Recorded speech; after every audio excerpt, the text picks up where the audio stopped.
Hello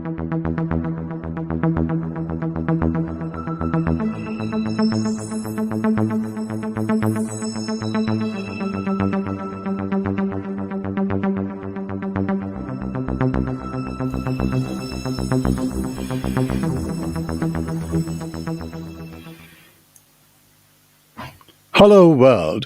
Good morning, namaste, and Nisam Bulavinaka from Sydney, Australia. I am Sashi Singh, and welcome once again to Sashi Singh's Talking Point. In episode 36 this week, we will shortly meet our chief guest, Mr. Mick Beddoes, former opposition leader in the Fiji Parliament, well-known Fiji personality, politician, entrepreneur, facilitator, and a member of the Unity Fiji Party. We will discuss with our chief guest what he terms the democracy of sin and why it is time to break the shackles and set ourselves free. We will also discuss his personal crusade in righting the wrong against the Indigenous first citizens and, most importantly, what needs to be done to bring lasting peace and harmony in Fiji. That and a whole lot more with our chief guest, Mr. Mick Beddoes. I hope wherever you are well settled in to enjoy what promises to be a captivating, engaging, and enlightening interview with my chief guest.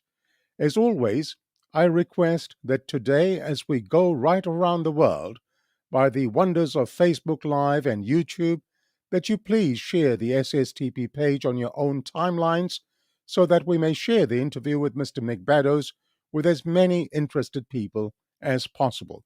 Please share and like the SSTP page if you can. And that's the only way you will receive instantaneous notifications for all future programs or notices on the SSTP platform. Welcome to the Thinking People's program. Welcome to Sashi Singh's Talking Point, live on Facebook and on YouTube. Now, just before we catch up with our regular contributor, Nikhil Singh, I have some wonderful news to share.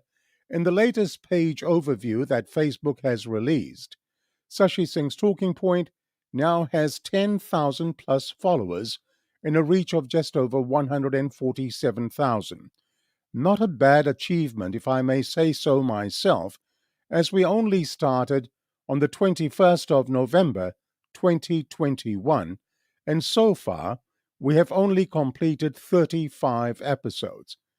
Today, we're embarking on our 36th episode. Together with the SSTP team, I am absolutely thrilled in passing the 10K followers milestone. All the credit for this milestone goes to some very special people. Ladies and gentlemen, all the credit goes to you, because it is you who have taken the time out and taken the initiative to follow Sashi Singh's Talking Point. I therefore say to you, thank you very much, a big Vinakasaka Levu, and Dhanyavad. Nothing would be possible without you. Thank you, our 10,000 plus followers. Spread the word and let's grow this platform and share news of Fiji and all that we love about Fiji with our fellow men. Well, waiting in the green room as usual is our regular contributor Nikhil Singh. It is now time to unpack the week from a political viewpoint. A big welcome to our regular contributor Nikhil Singh. Nikhil, good morning to you. Good morning, Sashi, and good morning to the viewers. Well, Nikhil, we'll lead today with a story that has made headlines in Australia and in Fiji, and now also around the world in some major newspapers. It's a story that has gone viral on social media as well, following the lifting of the interim suppression order. I'm talking about the son of Fiji's Prime Minister, Ratumeli Bainimarama, who is facing some very serious criminal charges, and he appeared in a New South Wales court on Thursday. Please tell us what else you have on this story, Nikhil. Yes, Sashi, some very serious charges. The Guardian Australia reported that 36-year-old Ratumeli Bainimarama has been charged with 17 offences related to domestic violence, including 5 charges of assault occasioning actual bodily harm, 2 charges of stalking, 4 charges of common assault, 1 charge of destroying or damaging property, 1 charge of intentionally distributing an intimate image without consent, and 4 counts of intentionally choking a person without consent. Now, Sashi, these offences are alleged to have taken place between February and May this year in Sydney. An interim suppression order was granted over a week ago, which prevented publication of the identities of either the alleged victim or Bainimarama. However, at a hearing at Windsor Local Court on Friday, lawyers for the ABC challenged the suppression order, arguing that not allowing the publication of the defendant's name went against the principle of open justice. The magistrate, Leanne Robinson, ruled the interim suppression order should be lifted and Bainimarama could be identified, though the alleged victim's identity cannot be revealed. The magistrate Robinson went on to say she was not satisfied that there would be such news interest that it would be necessary to have a non-publication order to prevent prejudice to the admission of justice, noting that matters featuring prominent people such as NRL players were reported on regularly. Now, just a bit of background as to how all this occurred, Sashi. New South Wales Police said officers initially received a report relating to domestic violence allegations against Bainimarama on the 2nd of September. He was arrested at Mess Court in Sydney and charged on the 9th of September. Police refused bail, but it was granted the following day, that was the 10th of September, at Parramatta Bail Court under conditions including that he surrender his passport, report daily to police, and pay a $20,000 surety. The first mention of the charges against Bainimarama was heard on Thursday at Windsor Local Court. The next mention will be on the 13th of October. As I've said, Sashi, Bainimarama is currently on bail. He did not appear in person and his lawyer appeared via video link. He has not entered a plea as yet, Sashi. Just a follow-up question, Nikhil. Has the Prime Minister of Fiji said anything on this matter? Yes, he has, Sashi. According to Fiji Village, Bainimarama Sr. says his son is not a member of the Fijian government and this is not a political or diplomatic matter. In a statement on the Fijian government Facebook page, Bainimarama says, of course, his wife, Mary, and he are deeply concerned and disturbed about the charges. But he has said that it is not appropriate for him to comment on any matter before the Australian courts, Sashi. Nikhil, the contempt of court proceedings against Suva lawyer Richard Naidu was back in the High Court last week. An application by the Fiji Law Society has been refused by the High Court. What do you have for us on this front? Sashi, this was back in the High Court on Thursday, and as reported in Fiji Village, the High Court refused an application by the Fiji Law Society to allow the King's Counsel, Laura O'Gorman from New Zealand, to appear via video link in this case. Now, Romanu Vananalangi, who is representing the Fiji Law Society, had informed the court the week before that the King's Counsel will assist the Fiji Law Society independently. Vananalangi had also stated that they did not have the funds to pay for continuous visits to Fiji for the trial and other expenses. He also made an application to join the committal proceedings brought by the Attorney General against Naidu. This matter will be heard on the 26th of this month, while the hearing on the substantive matter will be called on the 29th of this month, Sashi. Nikhil, moving on, in marking the 15th anniversary of the International Day of Democracy, the Citizens Constitutional Forum has highlighted that the increasing move to silence and prosecute journalists in Fiji is becoming more apparent, and this undermines the very essence of a free media and true democracy. Please tell us more. Yes, again, this was reported by Fiji Village, Sashi. The CCF says when media freedom is under threat, the flow of crucial information to citizens becomes suppressed. The forum's CEO, Larisha Hussein, says there needs to be more priority placed on advocating for free, independent, and pluralistic media in Fiji, as well as the creation of such an environment to encourage media freedoms. Hussein says journalists around the world, including Fiji, face limitations that affect their capacity to operate freely.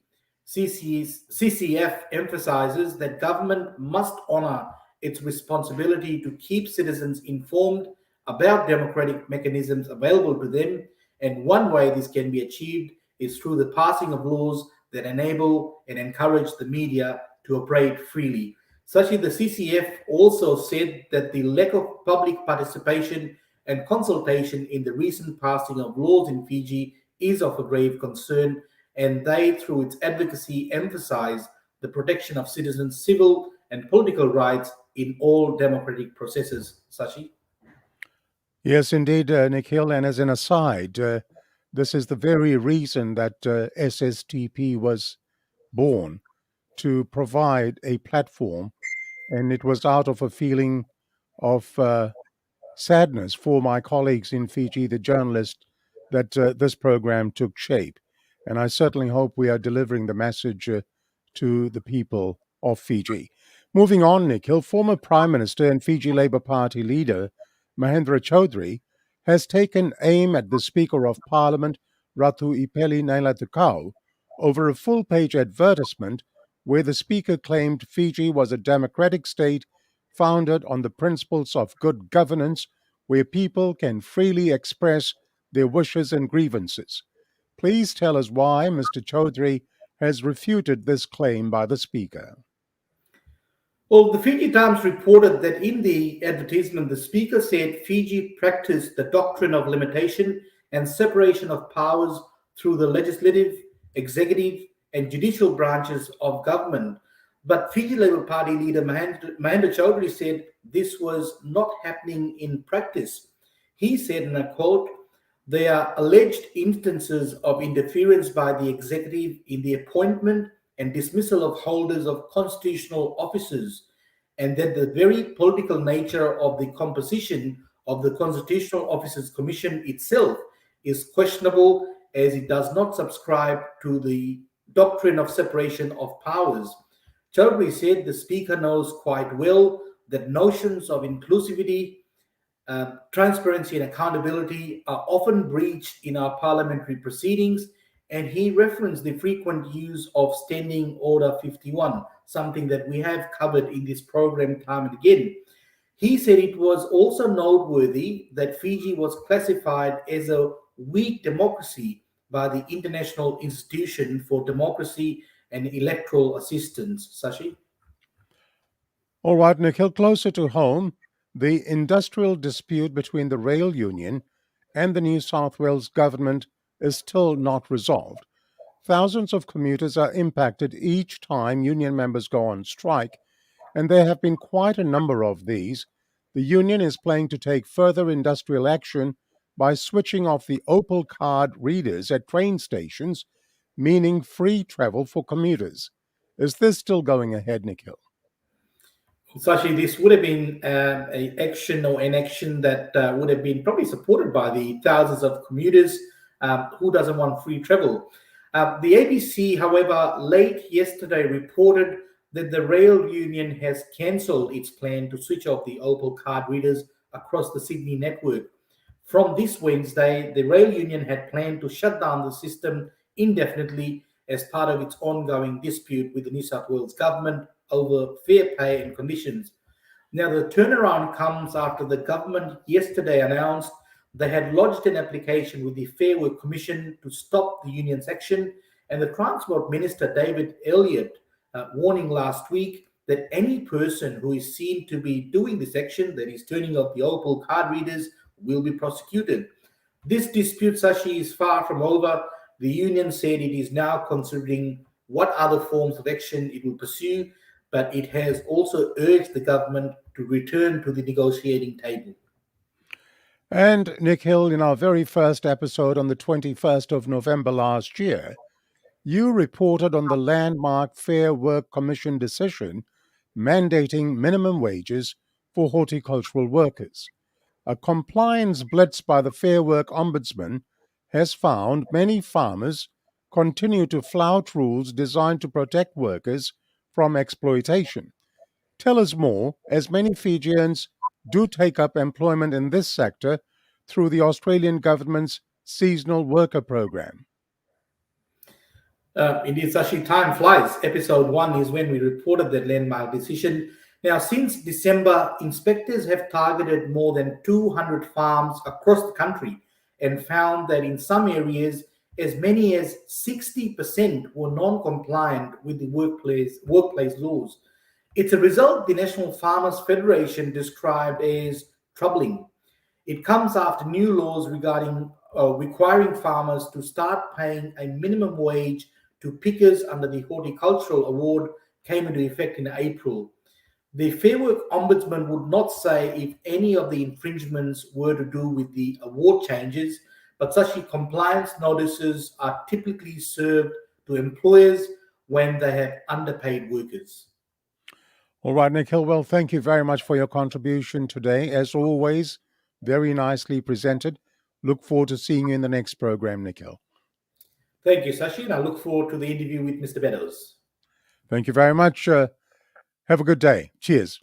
You are watching Sashi Singh's Talking Point on Facebook Live and on YouTube. We ask the questions that Fijians all over the world want answers to. Fijians want to know. Please like and follow the SSTP page if you have not done so. I have an important announcement to share with our viewers. Sashi Singh's Talking Point, SSTP, recognizes that questioning, constructive arguments, and opinions are part of conversation. But posts with aggressive personal attacks, profanity, name-calling, swearing, defamatory in nature and/or threatening will be removed immediately, and offenders will be blocked from being a part of the SSTP program permanently. So let's observe the rules of the game, enjoy the program, and be part of SSTP.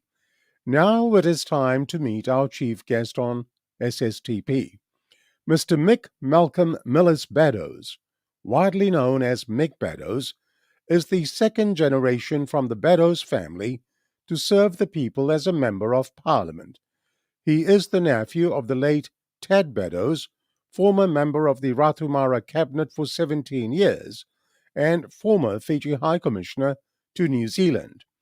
Mick Beddoes was first elected in 2001 and re-elected for a second term in Fiji's Parliament in 2006. He was appointed Leader of the Opposition in November 2001, replacing the National Federation Party's Prem Singh, who lost his seat through a legal case by the Fiji Labour Party. He resigned his position to make way for the Honourable Mahendra Chaudhry after the Fiji Labour Party withdrew from its right to form a multi-party cabinet with the Garase government.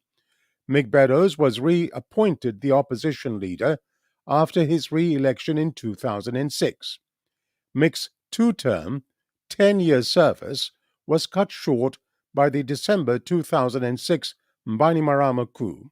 He served for 6 years. Although retired from active politics, Mick remains engaged as a political commentator on issues of public interest and, as he says, on a personal mission to keep Fiji voters informed of the facts amid the litany of propaganda spin by the government's $1 million a year Corvus USA consultants. Mick is a member of Savanatha Narumbe's Unity Fiji Party. His current personal crusade is righting the wrongs against the Indigenous First Citizens because he believes this will create multi-ethnic harmony and lasting peace, and is working on real practical solutions to lift as many of our people as possible out of poverty and into prosperity. With that introduction, it is my pleasure to welcome our chief guest. It is a very good morning from Sydney and a very good afternoon to you in Fiji. Mr. Mick Beddoes, welcome to SSTP. Welcome to Sashi Singh's Talking Point. Good afternoon to you. Thank you. Good afternoon to you, and it's great to be on your show. And a welcome to all those listeners who are going to follow our conversation today. Thanks. Thank you very much indeed, Mick. It's a pleasure having you on this platform.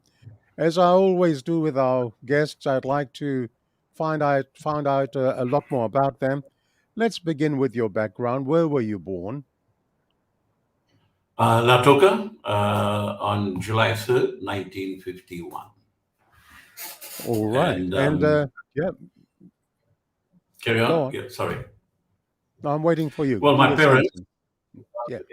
my parents, my father was Malcolm Beddoes. He was a road supervisor. And so as a consequence, our family got moved all over Fiji where we was posted. So we went into multiple primary schools during our younger years. My mother is a Sobi from our, the two parts of our family is the Beddoes and the Sobi family. And she was one of the original first intakes into the then Fiji Airways domestic airline. And had worked for many years there, and including being involved in regional services. So those are my parents. And of course, historically, on the Beddoes side, my family originates from Wales. And as our records show, the Beddoes family was founded back in 1100 AD, so a fairly long time ago. And on my mother's side of the family, the Soviet family, they were Norwegians, and both arrived here in Fiji, and that's the result. I'm the result of that movement down to this part of the world. I believe I read somewhere about your DNA ancestry. It makes for very interesting reading. Would you like to share that with us? You mentioned from the Beddoes side, originated from Wales. Mum's side, you said, was Norwegian, if I'm Yeah, correct. So, what about the that's DNA correct. history? What about your DNA Well, ancestry? the reason I put that in, because as you can appreciate, when you're commenting and talking about matters involving human rights, in particular the indigenous community of Fiji, you get all the tags, and including I've been called a racist. And of course, I go back to my tourism days, traveling all over the world, selling Fiji. I believe our team, we used to believe that we could sell ice to the Eskimos. We were that good at it. But in those days, we had to travel a lot and promote that. So obviously, they're interested. They look at me and they say, "Well, you're not a Fijian because the color of my skin means." And I used to explain to them, "Well, actually, I'm a fruit salad, not a fruit cake, a fruit salad, which means I have a mixture of ethnic groupings that is an important one." And so, of course, with the recent advent of DNA, my son and daughter-in-law decided to get ours done. And so, according to my DNA, I'm 58.9% Northwestern European, of which 52% is Scandinavian, 6.4% is North and West European. I'm also 1.7% Kenzai Jewish. I didn't realize that. I'm 32.4% Oceania. So of that, 26.1% Polynesian, 5.7% Papuan, and 2.4% Melanesian. I'm also 4% South Asian. Now, in this regard, the only connection I know of and have records of is from my great-great-grandmother. Her name was Mary Pakalia, and she came from Agra in Uttar Pradesh in India. So that's where I get that 4% from. And I'm also 1.3% Native American. So when you put that all together, that's what I mean by fruit salad. And so I always have a chuckle when somebody accuses me of being a racist and not knowing what the actual buildup of my person is. Very interesting DNA ancestry there, Mick. Now, when one looks at the Beddoes family, how many siblings do you have? How large a family did you come from? I have one brother and five sisters. Three of my sisters are living with their families in New Zealand. One is in Palau with a family. The other sister is in Suva. And my brother Bill lives not far from where I do, here in Nadi. Okay. And what about your educational background, early education and beyond? Yeah, like I said, we moved around a bit, but I went to Drasa Avenue in Lautoka, and then from there went to the St. Joan of Arc in Nandrangar. And then when my father got transferred to Lombasa, we went to the Lombasa Primary School. And then we came back to Suva. He came back to Suva, and I went to the Suva Primary School and the Suva Bayuto Grammar School. My father did get transferred to Ngao. I didn't go, but my brother went on that stint. But that's where we had our primary education, and in my case, my secondary education. I went as far as fifth form, and that I had to leave school at that time. As many people in those days did. I can certainly appreciate that. Now, Mick, what would your earliest memory be? Well, unfortunately, my family, we had a pretty rough time because of the divorce of my parents, and there was a pretty rough patch for all my siblings and I to go through. But again, like most things, you overcome that.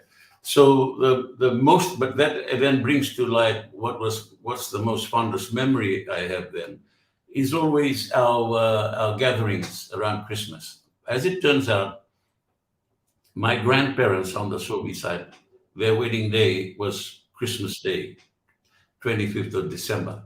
So every so often, quite regularly, we would have our gatherings at Christmas, and the whole family all the clan would descend on wherever it is they were at the time. And my grandfather was a carpenter, and he was part of the team that built the Nandarivatu Pacific Lumber Mills, the Nosuri Highland Pacific Lumber Mills, the Lautoka Mill, and Kandabo. So when we gathered there, that was the fondest memories I have in my childhood, because my grandmother also was a very good piano accordion player, and of course, not having much money, we had to perform for our parents. That's the gift. The gift we had is we had to get up there and sing and dance and act and do whatever we want. So those were the memories that I have about the good times. Wonderful memories indeed, a wonderful family get together. Now, who would you say was the earliest influence in your life? Without a doubt, my grandmother. She was, in other words, she was my rock. And she was the one that encouraged me. She's the one that supported me all the way through. So it was very important. And then she taught me a lot of the basic ethics and morals that I try to maintain today. And that's why she was the actual key person in my life. Mm-hmm. Wonderful. Let me briefly explore your employment background. Were you always involved in the tourism sector? No, actually, my first job was actually at Suva Motors in Suva. And I was a part of a team there. And initially what I was doing was selling batteries and all the small stuff and lawnmowers, etc. And as you improved or you got your sales targets done, then you graduated up the rank to selling cars. And actually, it was during this time when I was actually in the showroom. I just got into the level of selling vehicles, and this lady walks in and is looking at the vehicle. So I go up to her and I say, "Can I help you?" And she looks at me. She says, "Are you Mick Beddoes?" I say, "Yes, ma'am." And she says, "Well, aren't you going to offer me a seat?" I thought, "Oh, yeah, sure." Sat down and sat down. I said, so how can I help you? And she just said to me, actually, I'm here to help you. And so I got a shop. And I said, oh, really? She said, you don't know who I am? I said, no, ma'am, I don't know. I'm sorry. Should I know? And she said, well, you're going to know because I'm the wife of the Minister for Finance, Wesley Barrett's wife. This is Elaine Barrett. They own Cathay Group of Hotels. And I thought, oh, okay, now I know who we are. Anyway, right there, she offered me a job to go and work for her in the Grand Pacific Hotel, which of course I took up. My initial interest was the fact that I didn't have to flat anymore. I had a place in the hotel at the Grand Pacific. I had a room, I had all my meals and drinks, so my board was covered, my electricity was covered, and that was the attraction. But it started from there, and I spent 10 years in hotels before I decided to start my own business. All right, and your own business, that was it Sun Tours or something before that? No, I started the family business, Sun Tours, after my last hotel posting, which was at the Shangri-La Fijian.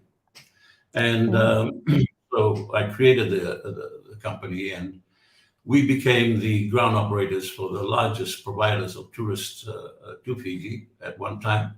And in its heyday, the little family operation had sea transfers, amphibious airline operation, rental cars, coaches. So it did quite well.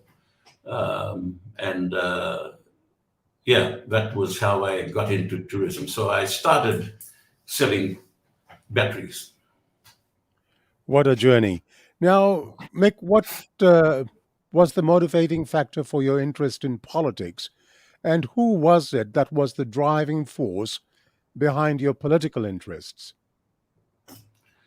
Well, actually, two people. Well, as a result of working at the Grand Pacific Hotel, as a consequence of that, there was a whole host of things. But Mr. Barrett used to host in the Hibiscus Room all the Alliance Party government meetings and conferences. So obviously, I came to know a lot of the political figures as a result of where I was, because I started from reception, and then I got promoted and I became the PRO guy. And my job was to make sure everything in terms of catering, that was all done and done well. So as a result, I had to deal with the ministers. And basically and Mrs. Barrett also had a system whereby certain staff within the hotel had been assigned a minister to take care of. So whatever you were doing, at whatever time you were doing it, if your minister walked into that hotel, the reception would call you and you'd have to drop what you're doing and take care of that person throughout their stay at the hotel. And I happened to be assigned Ratu Sir Edward Zakambau, at the time the Deputy Prime Minister. So I got to know him and know him very well. And whenever he entered the Grand Pacific Hotel, I'm the one that was involved with it. Now, the two people that really got me into joining up with the Alliance is my uncle, Ted Beddoes, and my father-in-law, Laurie Simpson. Laurie Simpson was a very good friend of Ratu Mara's, and of course, my uncle was involved heavily in the Alliance Party. So they both encouraged me to go in and become a member. And I first joined the Alliance when I was working at the Fijian Hotel. So I was part of the Singatoka branch of the Alliance, and it was chaired by the late Mr. Bill Clark from Coralewu Hotel days. Wonderful. And what would you say has been the highlight of your political career so far? I think one of the most, I would say the most rewarding part of my time in Parliament was my visits out to the people. When I was campaigning, and as we did before, because before I stood for Parliament, I had been spending a lot of years helping to get other members of the Alliance Party elected into the House, and we did a pretty good job at that as well. But when the time came for me to go, I then went around and spoke to everybody and asked whether they insisted that if I didn't stand, they were not going to vote for us anymore. So I had to stand. But of course, one of the feedbacks that we've had back then, that's a long time ago, it still occurs now. And that is this: when people vote for a member of parliament to go into parliament, they never see them again until the next election cycle. And that's the biggest complaint. People don't go back to their constituents. So as a consequence, I told the people when I was voted in in 2001 that that's not going to happen on my watch. So what I did was I then started almost in the first week after I got elected.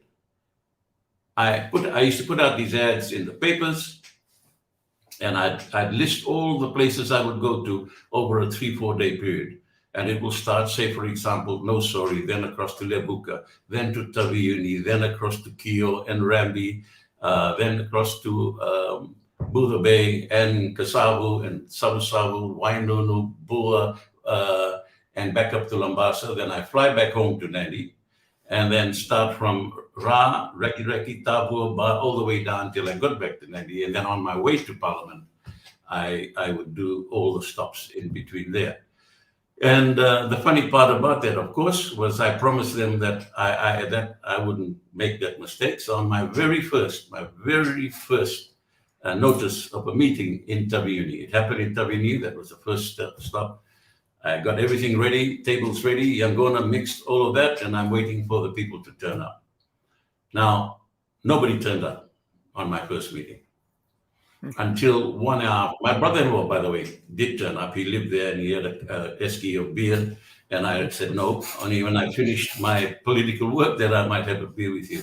But at the very last minute, the 3 or 4 people kept rushing up and they were so sorry. Look, we should have had a lot more people here. I was so sorry about this. I said, actually, no, I'm not here to campaign. I've done that. You elected me. I'm in Parliament.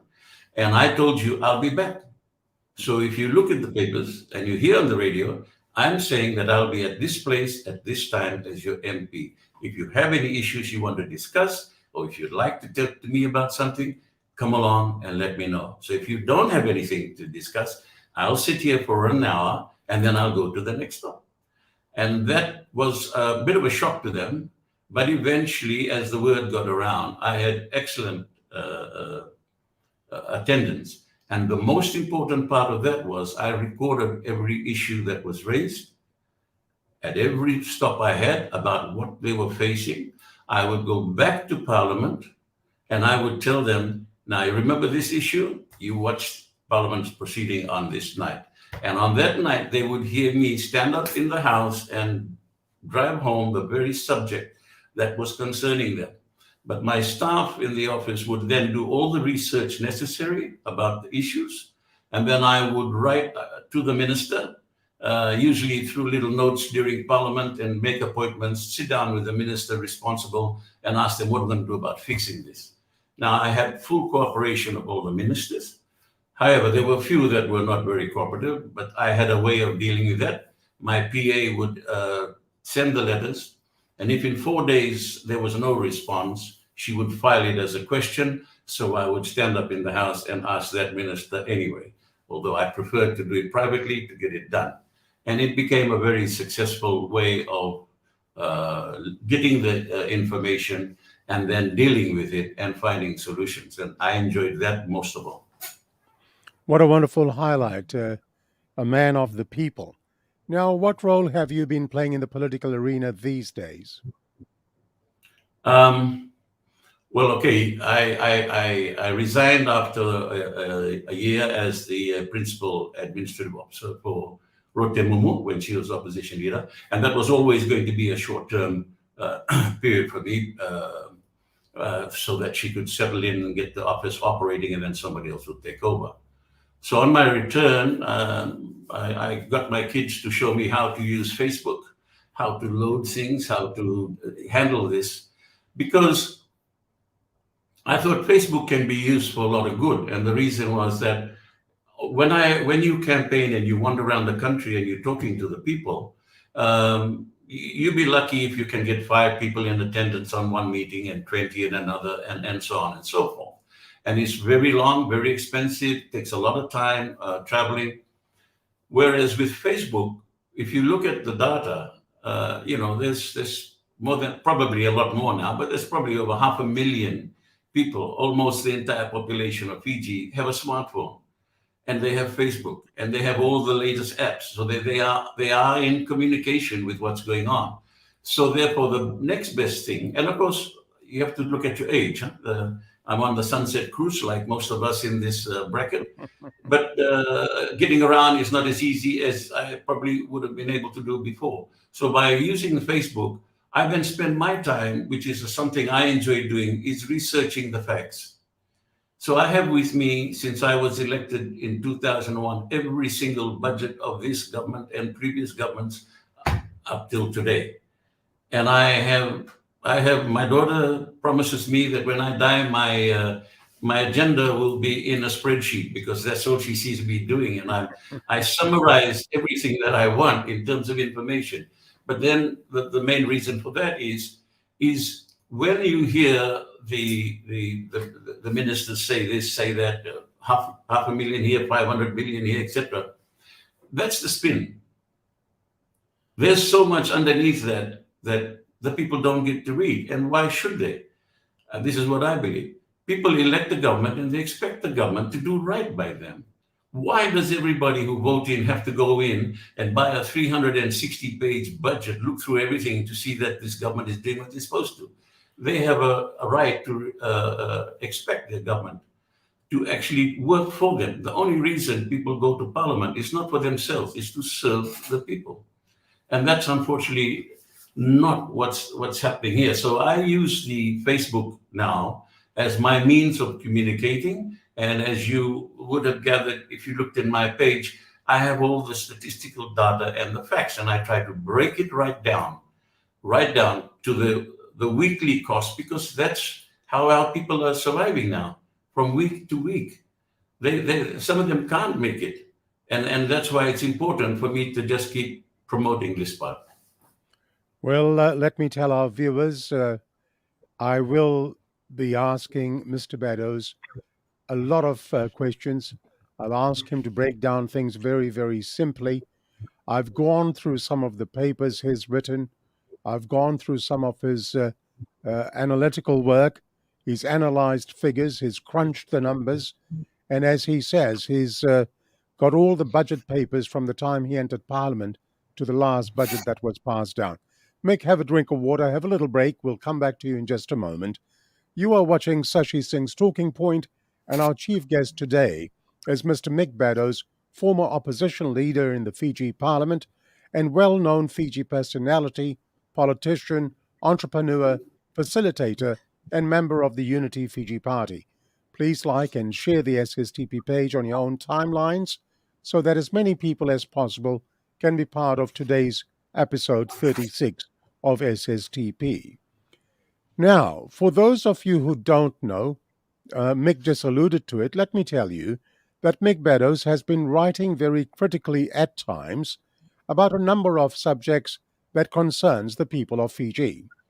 Today, I would like to address some of his writings and explore in depth the message that he is trying to give. Mick, perhaps a good place to start will be to look at our senior citizens. I love the fact that you wrote that our senior citizens have paid their dues fully to society. They have worked for most of their active lives, earned and spent their wages and salaries to start, build and take care of their families, and in the process have helped Fiji grow. Now, this is absolutely true, I must add. So when we look at the status of senior citizens in Fiji, Mick, my question to you is whether the powers that be have turned their backs on them. What would you say to that? Absolutely. 100%. And again, the reason I say this with a fair bit of determination is because they always say the facts are in the figures. Okay. They keep saying we won't leave anybody behind. Oh, really? But if you go and look at how much they've spent, in other words, did they put their money where their mouth was? And the answer is definitely not. I mean, in 2007, the amount of money allocated for senior citizens was $715,000. 715,000 for our senior citizens, and in 2014, I mean, it went to 928,000 in that time. That's 10 years before it even had an increase. And why did they increase it in 2014? Oh, that's right, I believe it was an election.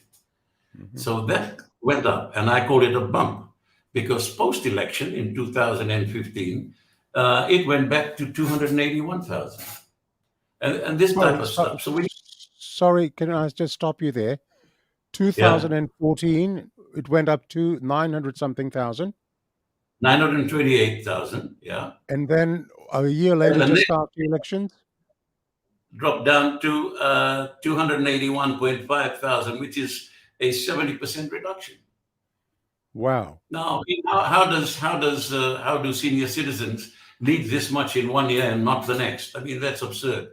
And how much help will that cut do in another area? What is more important than taking care of our senior citizens who actually paid all the taxes that helps build the country? And in their twilight years, they have a right to expect to be treated with respect. I mean, I noticed in this last budget a new provision for living with dignity. 45,000, but there's no other explanation. What's that for? Our senior citizens should be living with dignity all the time, not just now. You know what I mean? Mick, that's what's wrong. Mick, do we have any figures of how many senior citizens are there in Fiji? Do we have any breakdown of those figures? Well, what I did do was, what I can tell you was in my Facebook report that I had done, there was a report in 2019-20, whereas they were saying about 6.1% of our population age 65 and older, which is approximately 52,712. But when you look at, I've just done an update here, in case we were going to discuss this. But when you see the latest stats, what it does tell us is that there's about 52,000 or more. And again, it's very hard to get an exact amount, but there's about 52,000 or more citizens that are senior. Now, in terms of if we take the household income and expenditure survey of 2019-20, now there, 65 years and older is 52,712. So it's around about the 52,000 mark that are over 65.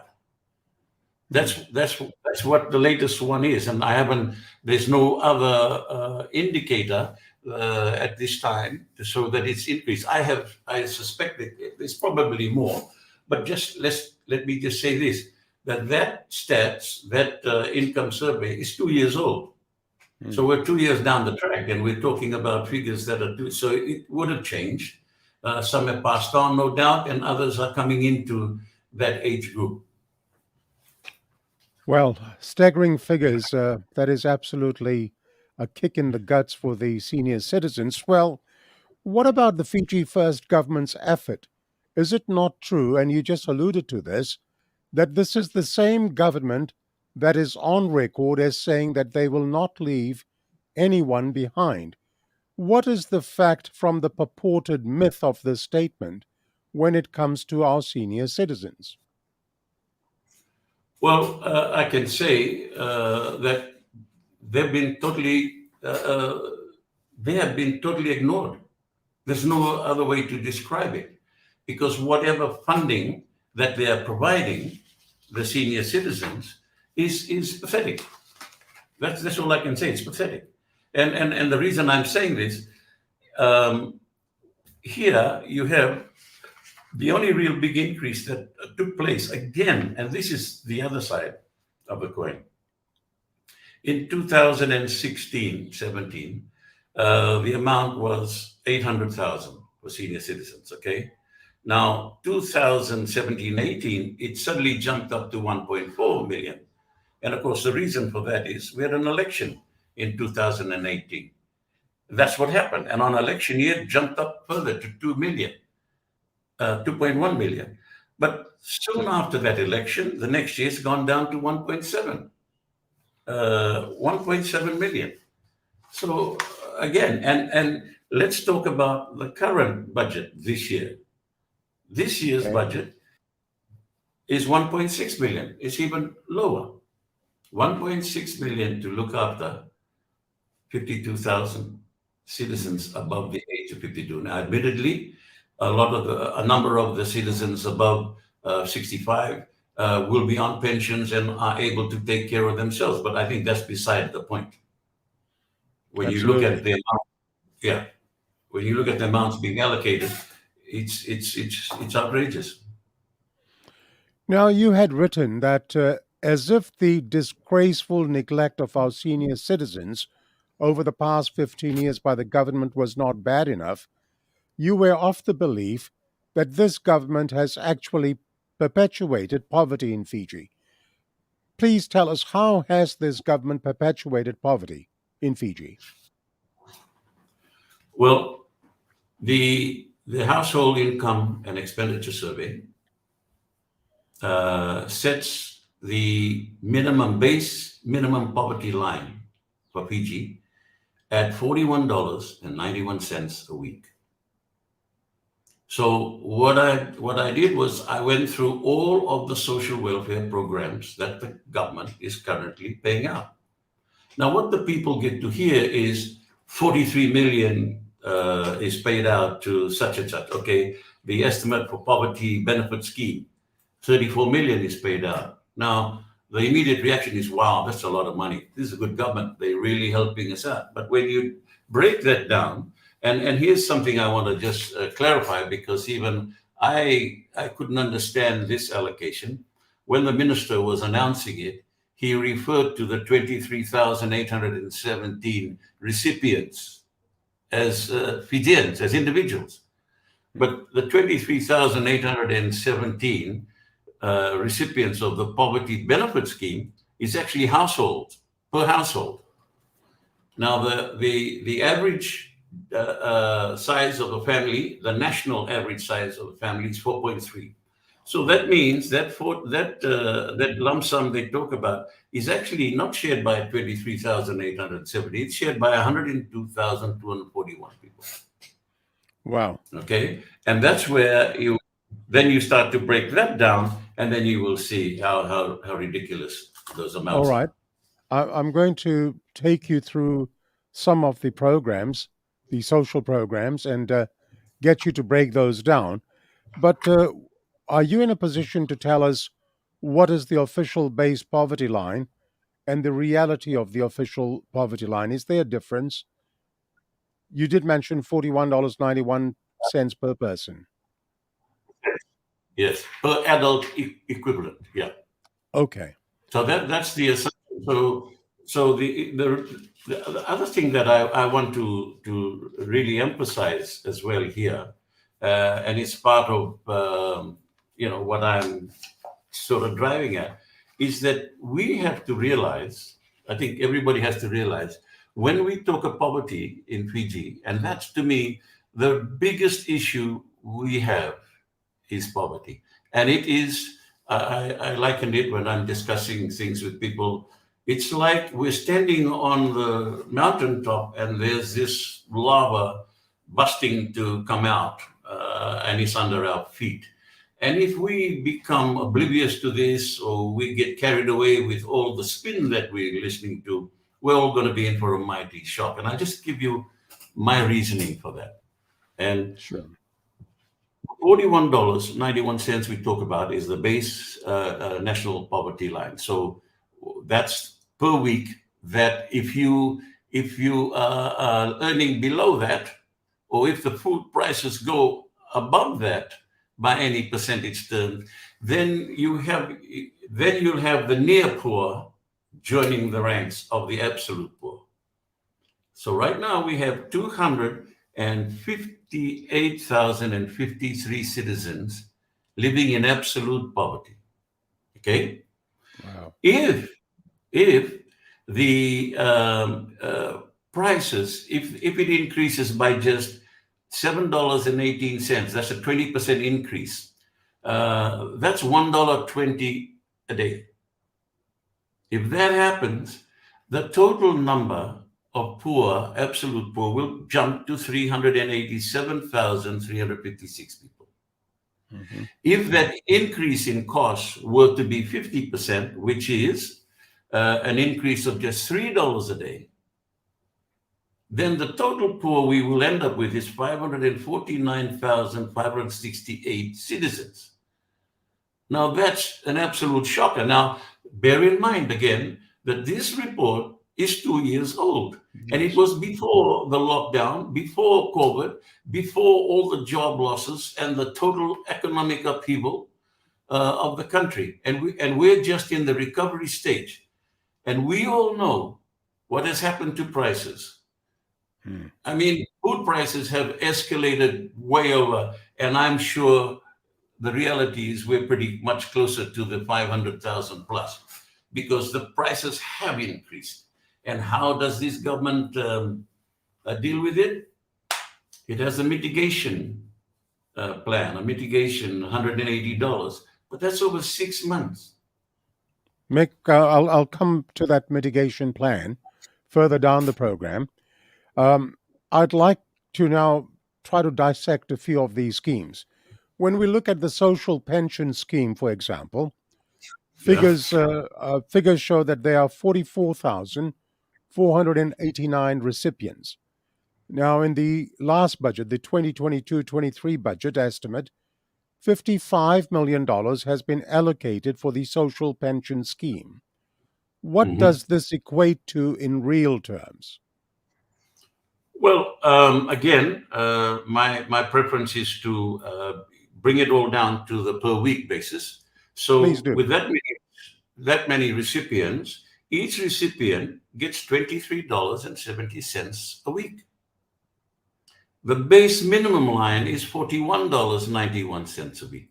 So this is $18.14 short, below the poverty line, which is 43% less than what they should be getting to stay above. So when I say they perpetuate poverty, if you're giving them below what they need to stay out of being absolutely poor, then you're obviously perpetuating the situation. They can't come out of it. The official poverty line is $41.91. And here we have people on the social pension scheme getting something like 20 odd dollars. There's no method in this madness, Mick. Yeah, and that's my point. When I look at the sums that they do, it hasn't got any sort of basis. What are you basing it on? What's the basis of it? Because it's just I don't know how they do the budgeting, but certainly the next government needs to just take the whole budget and throw it on its head and turn it upside down and take care of the needs of the people first and foremost. Make sure you have enough funds to fund every one of our citizens' programs that they need and take care of them. Then you worry about the administrative cost to delivering that goods. That's what we got to do, because this is ridiculous. And again, this is why I say they perpetuate the poverty. Wow. I mean, so in that example, the beneficiaries of the social pension scheme are in fact worse off than where they started from. Let us look at another scheme. The government has allocated funds for the provision of food vouchers for rural pregnant mothers. The 2022-23 budget estimate has allocated $800,000. I believe you have done the homework on this as well. I've read that. Can you tell us what does this mean in reality, please? Okay, the rural pregnant mothers program, they allow for $50 food vouchers, and it's over a period of say 10 months that they give this support. But so even if when you break it down, again, what we're talking about per week, right? Per week is the mother gets $7.18 Per now. week. That's per week, yes, because if you take the 800,000 and there's 2,142 recipients at this time, that's what they recorded. That means each recipient gets $373 a year based on an annual basis. So it comes down to that. So it's absolutely absurd. It doesn't. And what can you go and buy?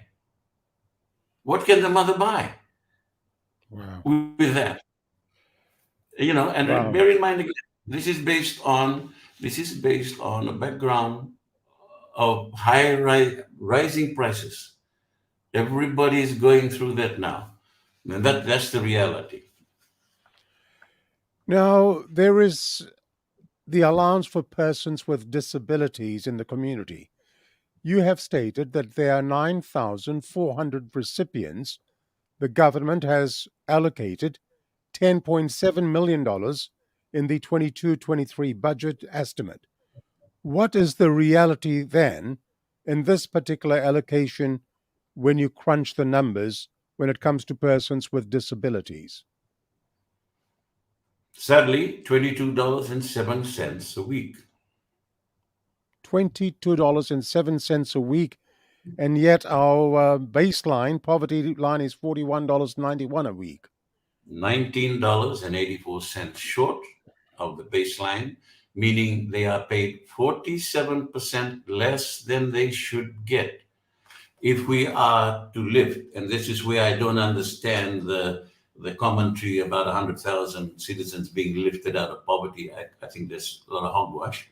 But this is again in every single case of every single social welfare program. It is the amount received by the persons in need is less than the base minimum poverty line.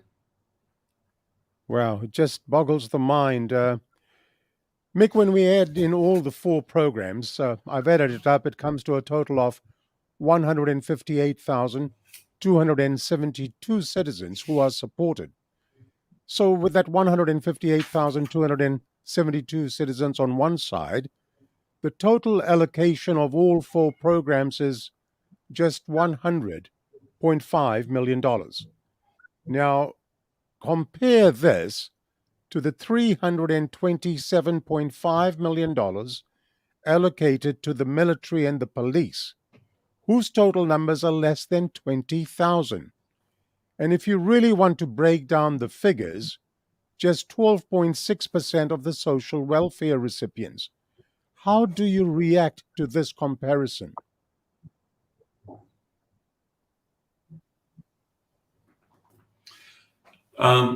This is part of my ongoing commentary about reckless spending. It's been reckless spending, and that's all there is to it. And basically, if you just take a look at that, the military and the police. Okay, we have not had any external threat since the Second World War. Okay, we don't need such a huge force, right? We also have a very, very high cost for this segment of it, right? So they are, and again, I want to clarify that the police force, the military, discipline forces, so they're based on following orders. The order of the military has the chain of command is the important factor. And yes, we have always had a military, and most of the time they have been constructive in their involvement with the country. But since 1987, they have taken a south route and become a destructive part of our society. And we need to get them back to being the constructive part of our society that we all grew up with. I remember as a kid always going there to the Albert Park, watch the parades, and very proud of our military. Right now, what is happening? Since 1987 till now, and the people who have got involved with usurping our democracy, I use this as the threat that overshadows all of our people. And I get it all the time. I mean, I meet people every now and then. I'm going to the shop or whatever it is. They thank me for my posts and all that. But look, sorry, I can't like or share yours because they might see my name. There's fear in this country. This is ridiculous. Yes. We can't have this.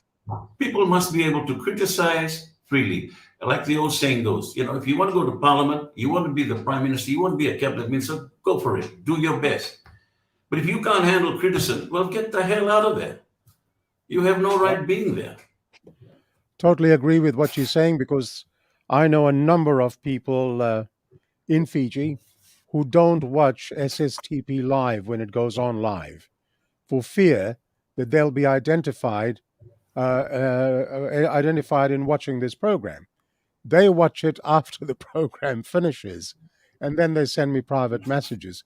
Mick, sticking with the military allocation of $327.5 million, you've just mentioned, and we all know, there is no external threat.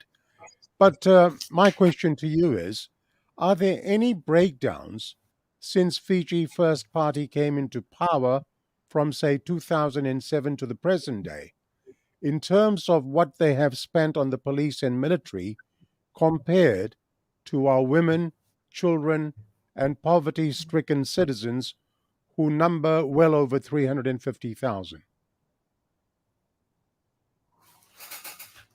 Yes. I did a bit of an update, and this is what I can tell you.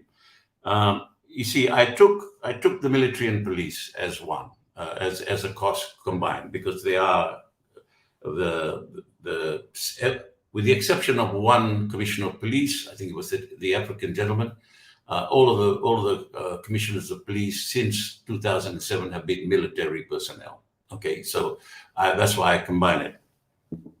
But and women, children, and poverty alleviation, that accounts for the majority of our citizenry, just as our youth and sports. The young people are important ministries for our young people. And housing is an important ministry and cost for the housing of our people. And agriculture is the ministry that is there to feed the nation. That's the way I put it. So when I combine all of them, that's a total of $6.5 billion since 2007. Okay? Of that, the military share is 4.1 billion, or 62%. That's military and police. The women and children is 18%, 1.1 billion. And youth, our future.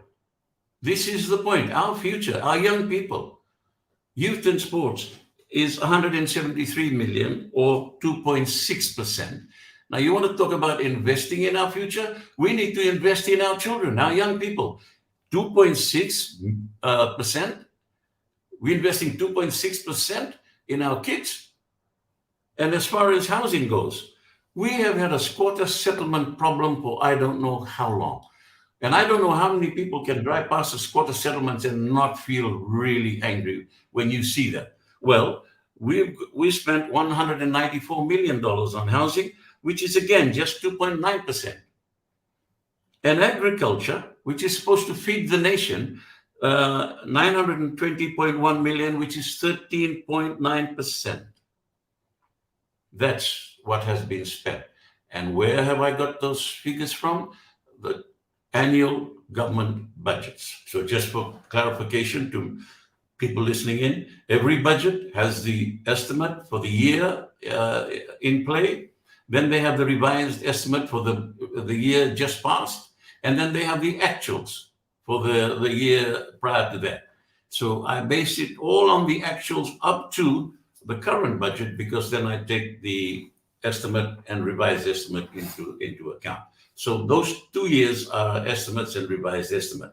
But that's the reality. And then just going back to that figure that we initially had in relation to the number of children, let me just give you, based on the household survey, where we have a population approximately 864,132, 29.3% are below that, from 14 years and below.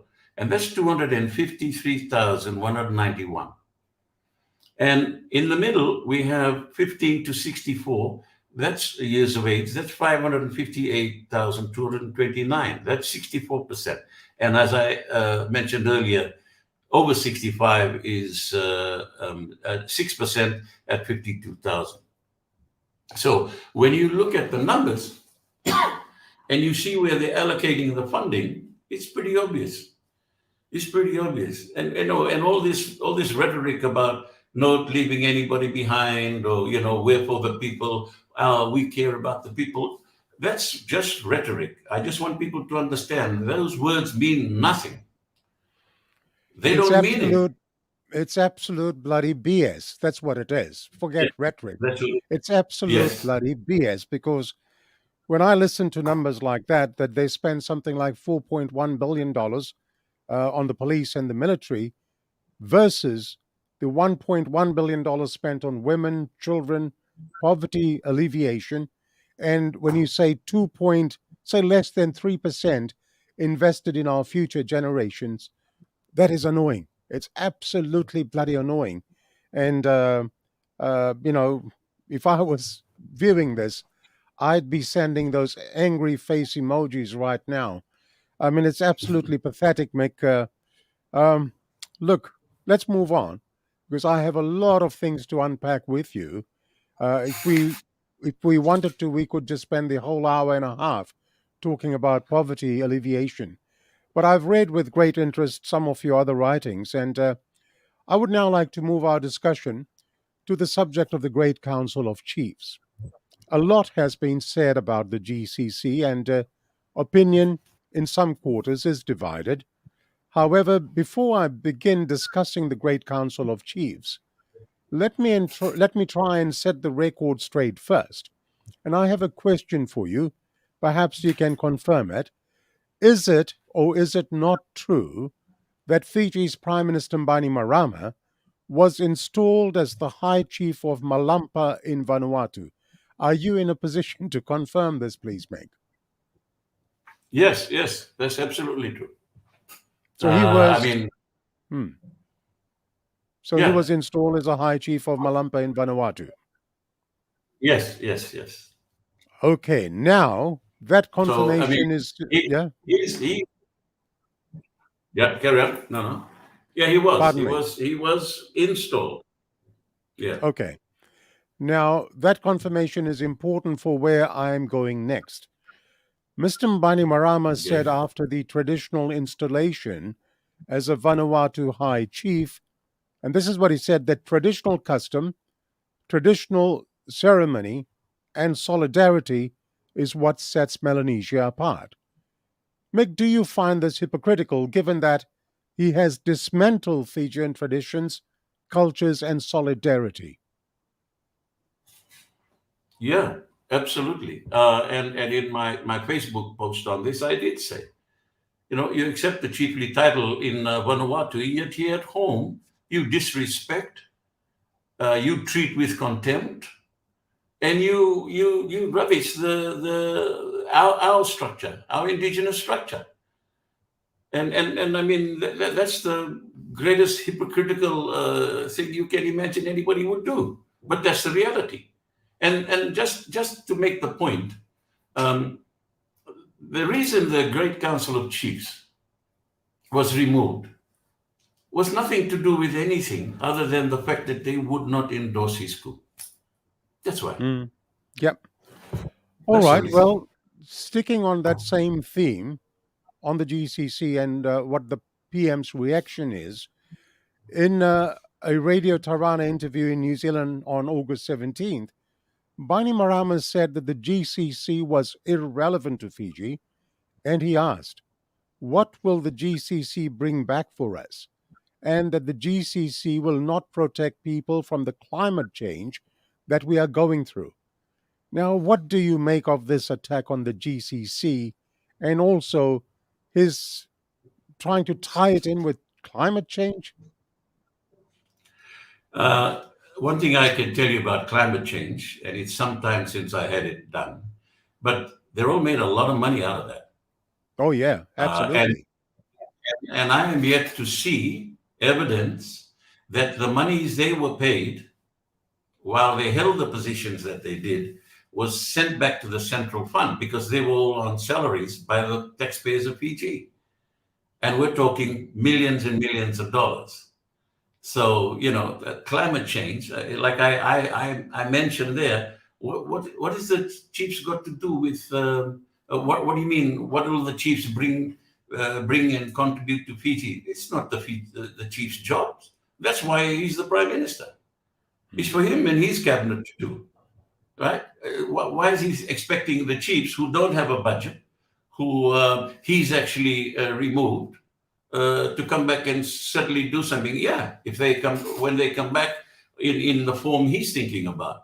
So what have they got to do with that? And as far as climate change, well, hang on a second. Isn't he the guru of climate change?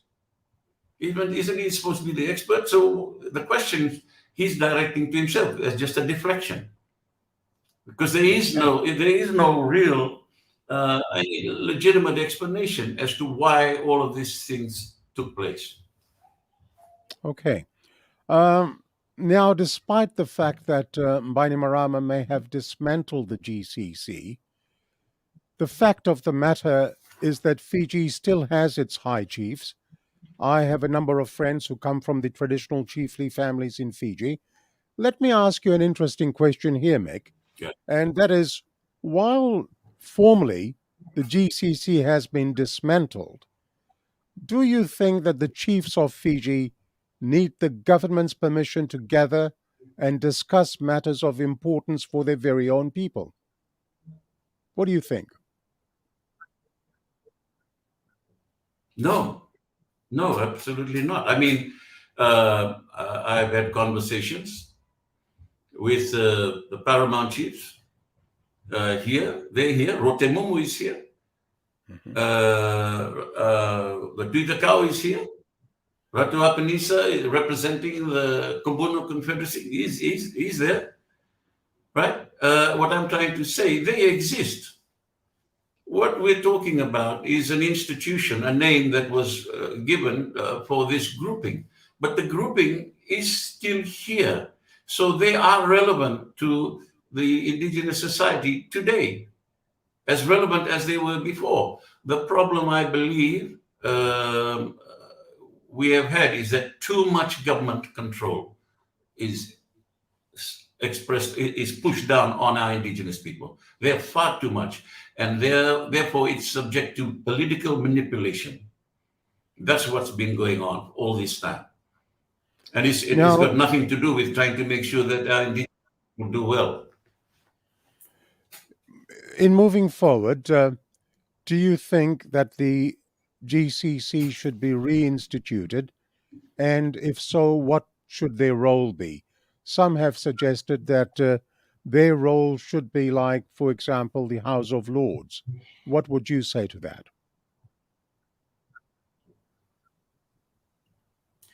My view on the GCC and on our Indigenous First Citizens is simply this.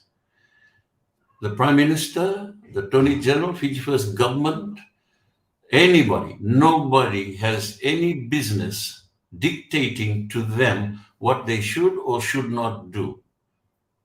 The decision, it's no different if you have the Chinese community or if you have the various different Indian communities. No, the government doesn't go around dictating to them or telling them what to do.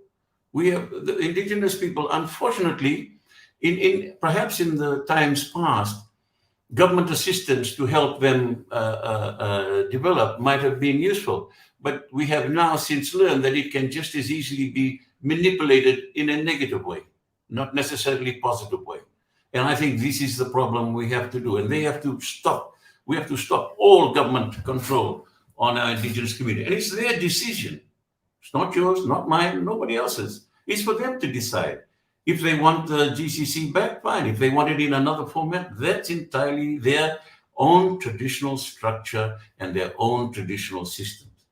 Sure, there'll be the younger generation coming through who are more modernized and therefore less inclined to do that. That's what every community has to struggle with, and they will have to deal with it themselves. But it's nobody else's business but theirs. So whether or not the GCC, when they say come back, I don't believe the GCC should come back. It's already here. The members who make up any high chief grouping, whichever way you want to call it, exist. They're already here. They have not been removed. They are alive and well, and they're continuing. So it's up to the Fijian people to decide how best to structure the next system moving forward. Not anybody else's, and certainly not the government. Well said. Now, the United Nations Declaration on the Rights of Indigenous Peoples, UNDRIP, is an international instrument adapted by the United Nations on 13 September 2007 by 144 nations to enshrine, according to Article 43, the rights that constitute the minimum standards for the survival, dignity, and well-being of the indigenous peoples of the world. In light of the UNDRIP, how has this present government performed, Mick? Well, one part of that ratification by the UN, which is important for the people of Fiji to know, Fiji was absent on that vote. We have the majority of our community, indigenous people, and Fiji was absent, and I say deliberately absent.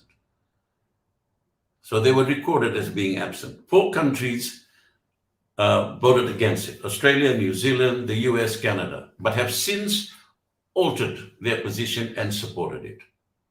And here we are in Fiji, where the majority of our citizens are indigenous, our host community, and we don't even front up to that. So it was clear there that there was an ulterior motive for that. Now, UNDRIP is important because it sets the international standards on how our indigenous people and what rights they have that we as a country must endorse and follow. We have to do that. There's no two ways about it. Although we don't want our indigenous people to suffer the same fate as our Aboriginal cousins or our Maori cousins, who are now the minority in their own community. And let's not forget, for a period of time in our early history, our indigenous people were in the minority. Yes.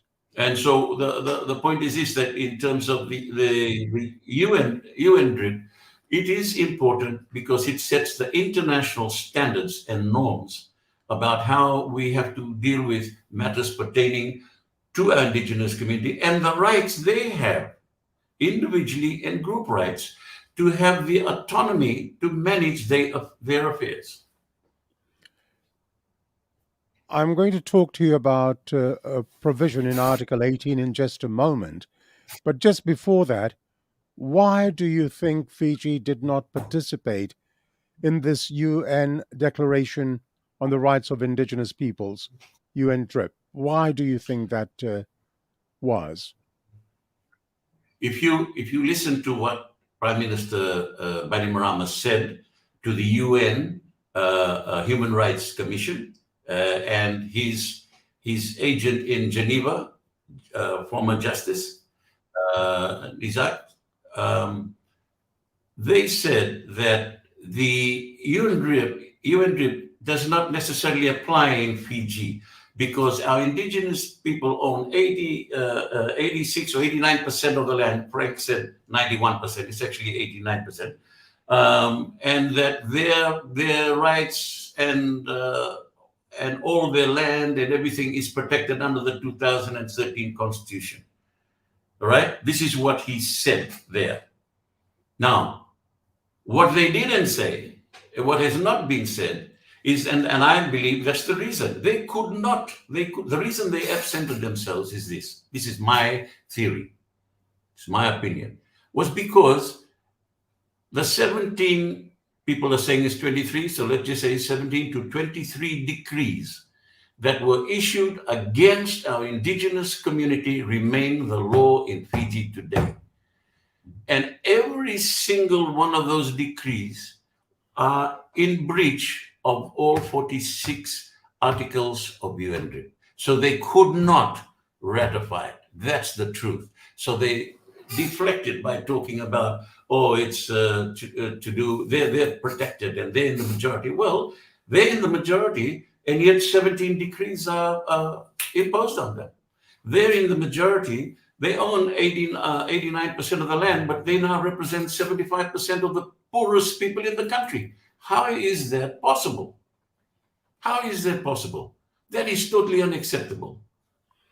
And those are the things that these guys have been covering up all this time. And of course, unfortunately, we have to accept the fact that there are aiders and abettors and enablers, all of whom are, what shall I say, having a great time tapping the treasury box. Wow, so Mick, yep, very, very well summarized that. And I'm going to come to those decrees later on in the program because that's a special subject on its own. I'll come back to the Article 18 of UNDRIP, which states, and I quote, Indigenous peoples have the right to participate in decision-making in matters which would affect their rights through representatives chosen by themselves in accordance with their own procedures, as well as to maintain and develop their own indigenous decision-making institutions. Please tell us, what is it in that Article 18 that makes the chiefs relevant in today's Fiji? I mean, it speaks for itself, doesn't it? Yes, absolutely. And remember, here it is. If we're going to talk about that Article 19, just 18, I don't know if you're going to ask me a question on 19, but the two of them I put it's together, is because the state shall consult and cooperate in good faith with the indigenous peoples concerned through their own representative institutions in order to obtain their free, prior, and informed consent before adopting and implementing legislation or administrative measures that may affect them. It's very clear there. And did they get the prior consent of our indigenous people to take their name Fijian away from them, impose Itoke on them, and give the name Fijian to everybody else? This is one of the reasons why I never refer to myself as a Fijian, because it's a stolen name. They stole it from them. And these are the same people. And I think I keep trying to emphasize the point. Our citizens have got to wake up and take heed, because, for some reason, we expect people who committed treason, overthrew a government, committed treason and terrible crimes against the people, suddenly become the saviors of our country and will look after the laws and operate and conduct themselves in a manner that is just, ethical, moral, and right. The answer to that is no. The only thing that's happened with them, they've changed their clothing. They're the same people. They haven't changed much. And we got to understand that. And like I say, they did all these things. They took the name. And by the way, in that decree, all the decrees are terrible. One of the things that I found that was really nasty, vindictive, and like really what I call nganga, is the decree that disallows educated indigenous Fijians to go and assist and be part of their provincial councils. Now, what in heaven's name is that thing there? But it's there, and it's the law, and it's still the law today. And yet, we have a 2013 constitution that says we're all equal under the law and all this sort of garbage. And yet, our indigenous people are suppressed by those decrees. No other communities, not mine, not yours, nobody's. just our indigenous people. Why is that? It's because of control, containment, and manipulation. That's what I believe. Wow, Sorry, this I'm getting a bit carried away, I no, suppose. But no. I mean, again, when I talk this subject, no. Please do not apologize, because these are revelations that the people of Fiji must be made aware of. As much as Facebook is a wonderful instrument in sharing news right across the world, I honestly believe that sometimes you really have to spoon feed people to get the message across. Mick, another one of your articles was separating the facts from the spin. Hukainamanda. I would now like to conduct the separating of the fact from the spin, facts rather, plural, from the spin, or as people commonly refer to it, separate the facts from the BS. As we all know, at least those of us who follow Fiji politics with a passion, that over the past month or so, the Prime Minister has been busy conducting his pre-election provincial guilt blitz, where he makes multi-million-dollar pronouncements about how much money his government has spent in the provinces, and at the same time gloating about how no other governments have done this before, or has ever done as much as his government. Let's check this out. Now, in a June 18th FBC News article, referring to an interview he did, the Prime Minister was boasting about his government spending $43 million for the province of Serua, $46 million for Namosi, $75 million for the Nandronga Navosa province, $79 million for the Dhakonrove province, $250 million for the Mbua province, $31.5 million for Lao, $126.3 million for Lomaiviti. In total, the Prime Minister said his government spent $756 million in developing 8 provinces in Fiji. End of quote. Anyone listening to the money spent in the provinces, Mick, will surely say, wow, great stuff by the PM. Now, pray do tell, does the PM talk the talk and walk the walk? Break down the figures for us, please. What is the truth and what is the BS here? well, again, first of all, that bit you talked about where the total amounts is, right? The actual fact, there's 7 provinces and not 8, and there's $650.8 million is what it adds up to. So the most important thing is that I have challenged and I've asked the Prime Minister, and of course I don't expect to get a response, but the question I have is, well, over what period of time was that spent? They don't say that, because you see, that's going to have to water down the amount. Right now, that amount looks big, and I suspect it's from since 2007, which means that it's actually only $47.2 million a year. If what he's saying is correct. Now, and I've also looked at every one of the major infrastructure ministries, and starting with in the 2022-23 budget, and I must say, you can go back 5 years. I've gone back 5 years and go to the Water Authority, Waterways, the Roads Authority, and even in miscellaneous, which is the head 50, which is where they pump all the stuff that they don't want to allocate. And usually it was less than 100 million. Now it's always above $500 million in that head 50, where they play all their games. But what I'm saying is, there's nothing in each of these budget allocations that refers to the provinces, because that is for the entire country. What he's talking about is just because he's going to the provinces, he's telling them it's for your provinces. But the indigenous people aren't the only ones that use the road. or have the water or have the electricity. Everybody in that province gets it. But I call it the guilt trip, because it's making them feel like they're the only ones that have benefited. And the short answer to that is absolutely no, they're not. They're the ones that have been shortchanged. So where are the figures for the Now, the other specific thing, allocations? Sorry, go on. yeah. So going to the provinces, because he talks about the province, right? Now, let's get one, just to establish one thing. The information I have, there are 522,722 surviving Matangali members. Okay? And they are part of the total number of 5,200 and, where we got it? I got the number here, Matangalis.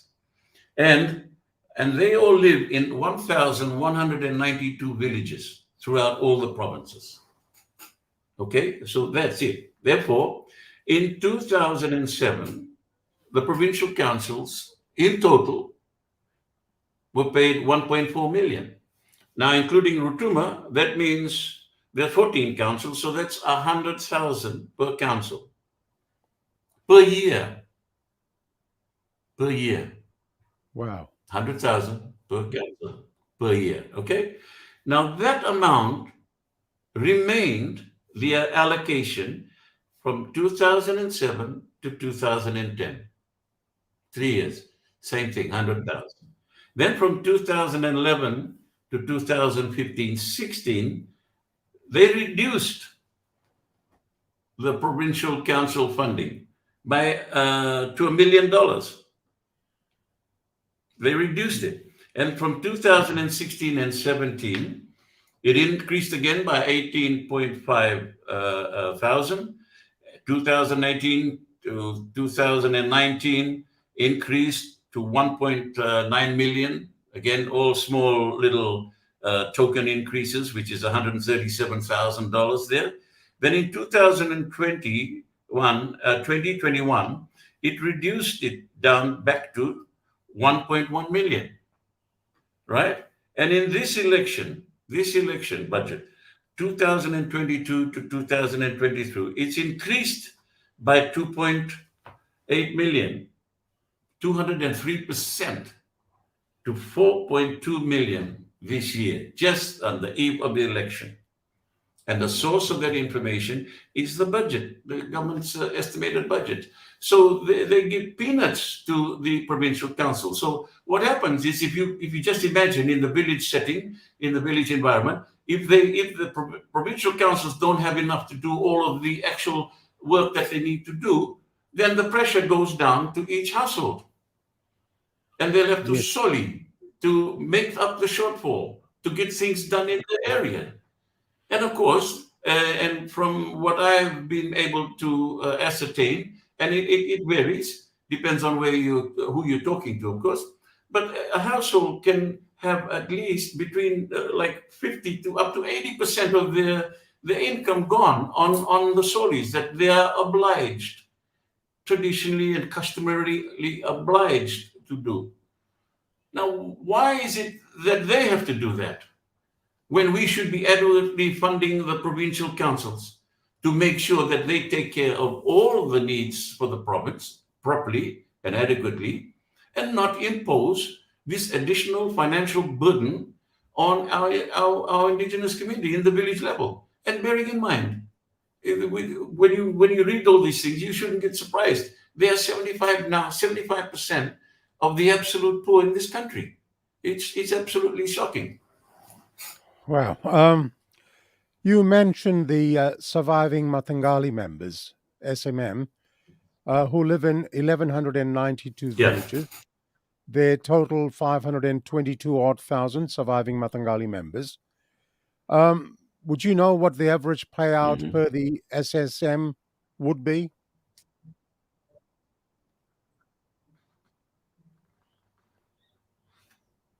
Oh, yeah, sorry. Yes. Here we go.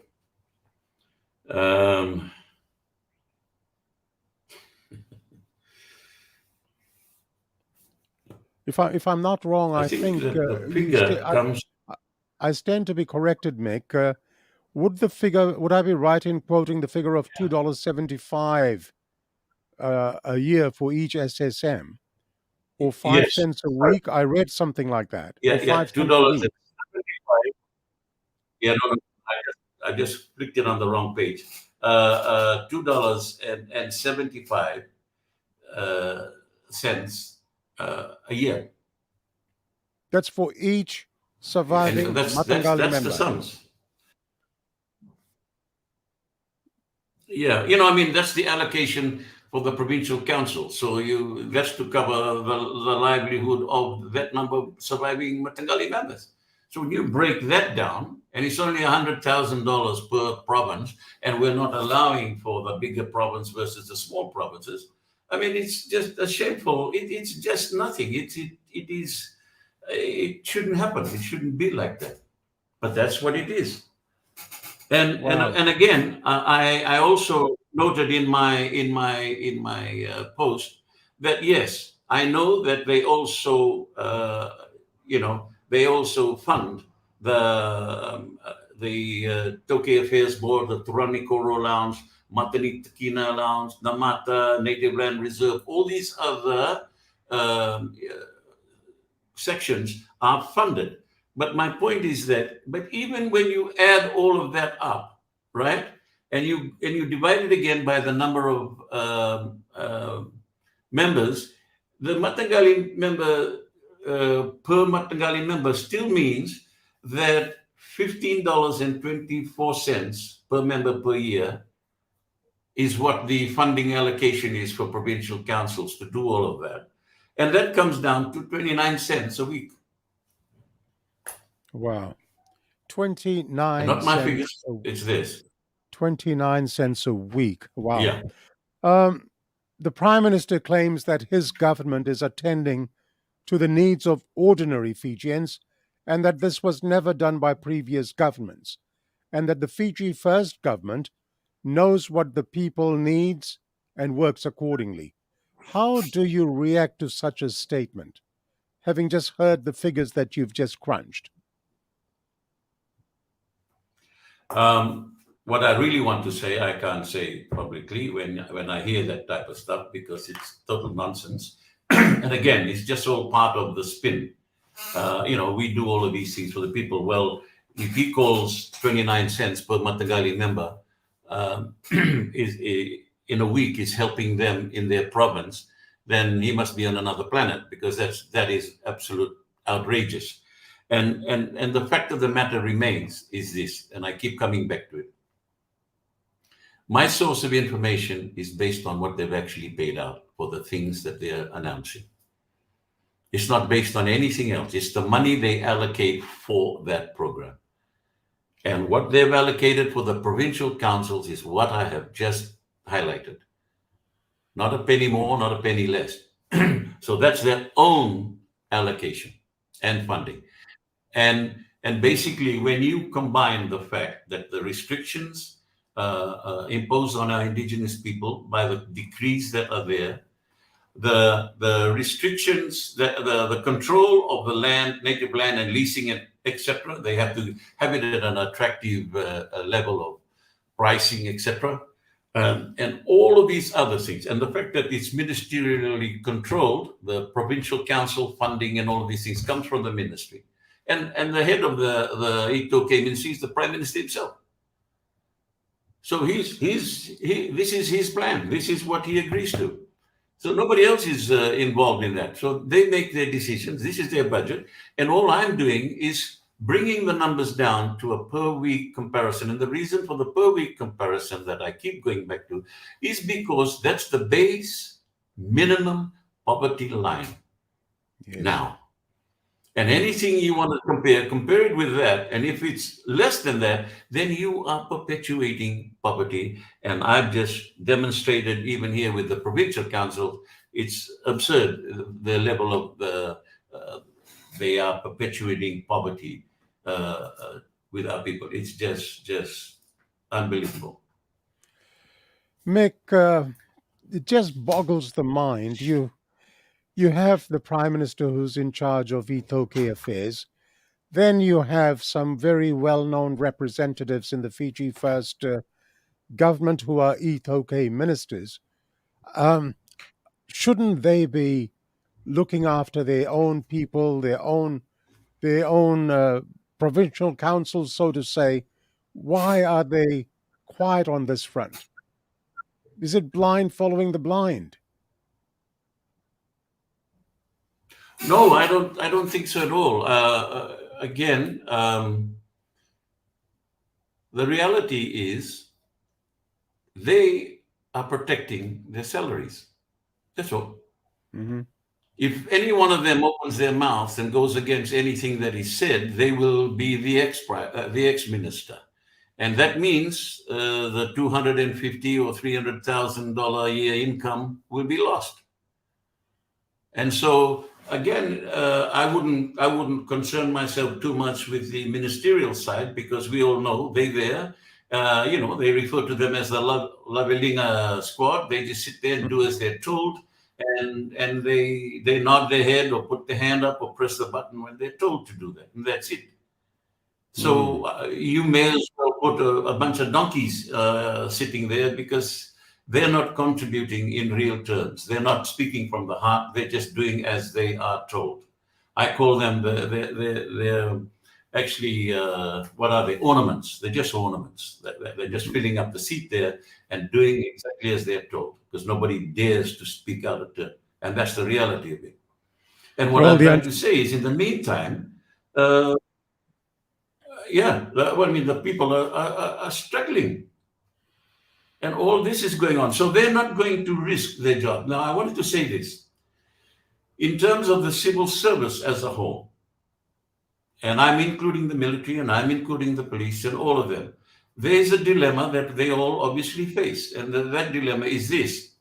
They have their families to take care of, on one hand, and that's important.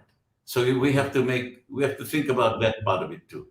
And therefore, they can't give up their job. To give up their job will mean a lot of problems for their family. So they're in a pretty tight rope there, and basically, so we have to consider that factor when we're thinking about what is going on.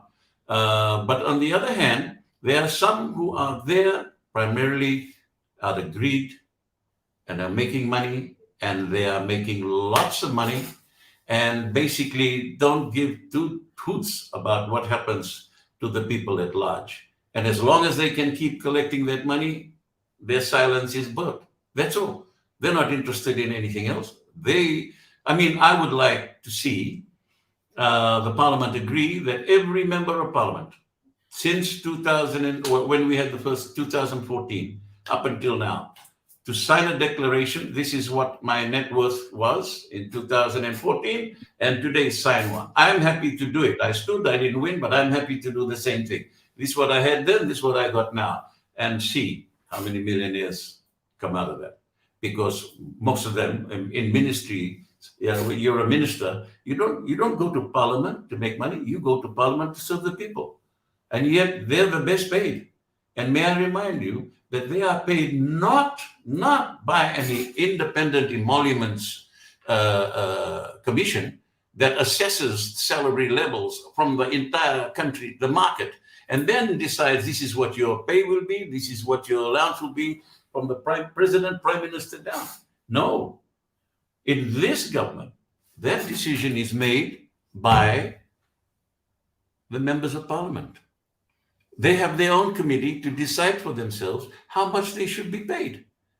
How absurd and outrageous is that? But that's the reality. And who's going to argue with somebody saying, oh, you're going to get another 10,000 increase here and there? In the meantime, while all that shenanigans is going on, we have 258,000 people living in absolute poverty, and it is just outrageous. It's a pity that, as you'd know, when you enter Parliament, you've got to sign a declaration of all your assets, income, assets, liabilities, etc. Yeah. It's an absolute pity that when the term of an elected representative comes to an end, there is no audit carried out to see what that particular parliamentarian has ended up with after, say, a 4 or 8 year or 10-year term of serving, of so-called serving the people. It's a hell of a pity that that doesn't happen, because if that happened, wow, a number of things would be revealed. Come to my next question. We were talking about the Prime Minister, allocations to provinces. You've broken it down so nicely. Let me ask you, whose need is the Prime Minister attending to? What do you think? Well, there can be little doubt. I mean, when you think about it, and I haven't had a look at it recently, but my memory serves me correctly, in the space of the period of time that they have been in power, $12 billion has been spent on infrastructure and capital. $12 billion. And when you think about it, I have to say, well, have the power cuts reduced? Have the water supplies improved? Have any of these things actually happened? And what we don't get to hear about too often is what we should know about. For example, the multi-million-dollar Lautoka swimming pool. Apparently the contract is paid, but the pool's not fixed yet. And that's taking a while to come through the system. And so how is that? And there's all sorts of things that are not spoken about. Nobody talks anymore about the international golf tournament that cost $35.2 million. Gone. We'll talk about it. We'll talk about it in a little while.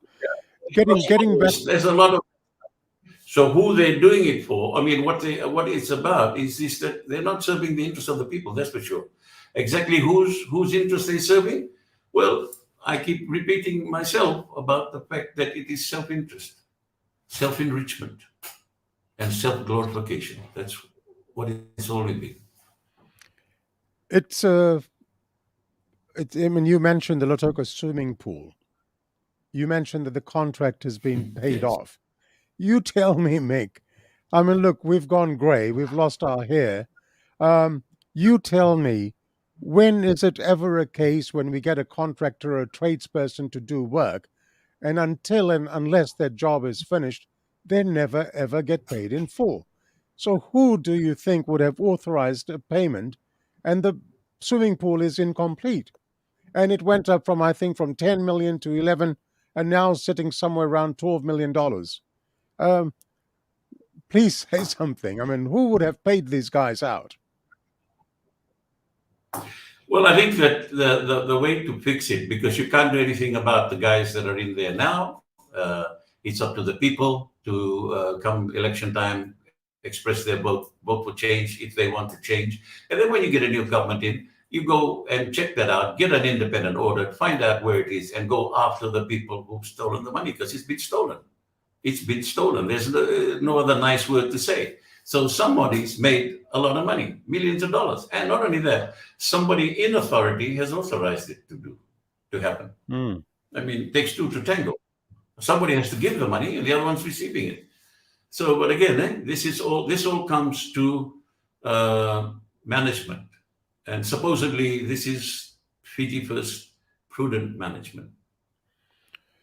All right, having heard you dissect the fact from the BS, do you think the Prime Minister has empathy and compassion for those people who live in abject poverty? Look,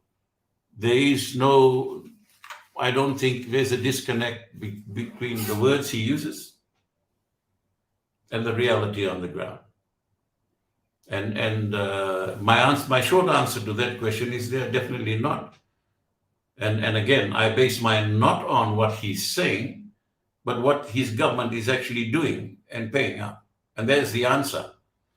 Now, like anything else, in an organization like a government, you've got all your speech writers and all that, and no doubt people are putting the pen together for him to say those words. And I don't think that he actually takes the time to check it out, to say, well, is this really what's happening? at the end of the day, they'll hand him the piece of paper to read, and he'll go to that official program, and that's just the standard program. But more importantly, is that should know what you're talking about, what you're telling the people, because basically it's misleading the people. That's not the truth. You're saying one thing, and your government's actually spending something else. All right, Mick, So have a my break. answer to that Sorry. is no, not according to spending. Sorry, you just cut out in that last bit. Could you Sorry. just repeat that?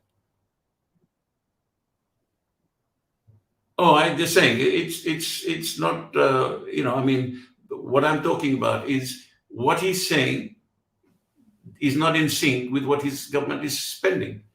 So he's saying one thing, his government's doing another. And at the end of the day, he's the prime minister. He's ultimately responsible. All right, Mick, have a little break, have a sip of water. I'll come back to you in just a moment. You are watching Sashi Singh's Talking Point, and our chief guest today is Mr. Mick Beddoes, former opposition leader in the Fiji Parliament and well-known Fiji personality, politician, entrepreneur, facilitator, and a member of the Unity Fiji Party. Please like and share the SSTP page on your own timelines so that as many people as possible can be part of today's program. Let me also remind all our new followers and viewers, some of you have joined us for the very first time today, and you are watching episode 36 today. If you'd like to watch any of the previous 35 episodes, simply go to SSTP page and scroll down. You will be able to watch from episode 1 when we interviewed Graham Everett Leong, and up to last week's episode 35 with Cecil Brown. So go to Sashi Singh's Talking Point, or you could go to YouTube and watch all past 35 programs as well. So don't forget, you can do that and catch up with all the past programs.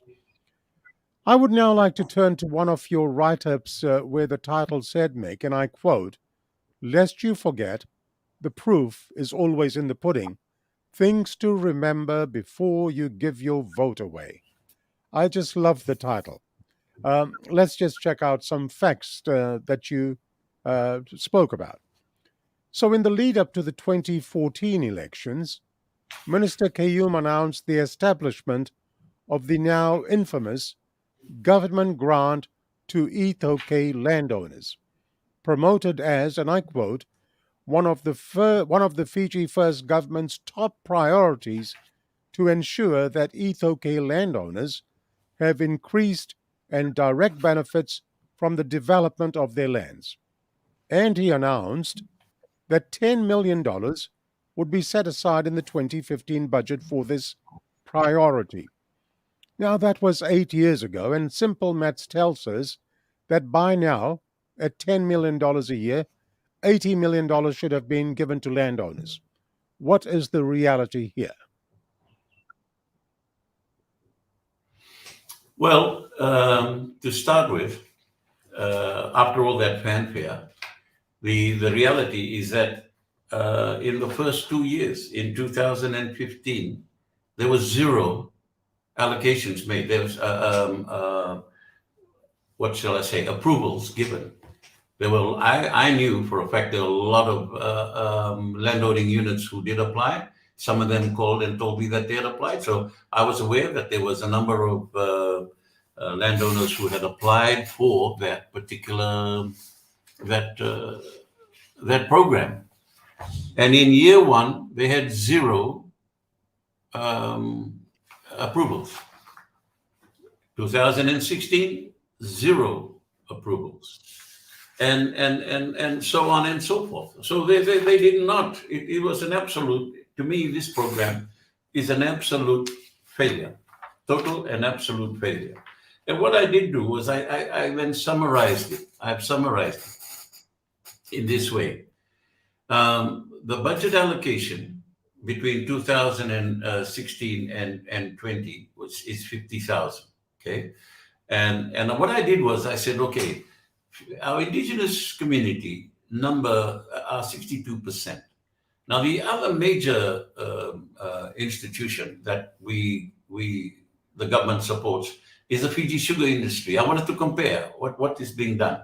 So I took the Fiji sugar industry funding and I looked at the indigenous communities funding to see a comparison, because roughly about 200,000 people are dependent on the sugar industry, and some of them are indigenous Fijians as well in that industry, and there are mill workers, and there are a lot of people there.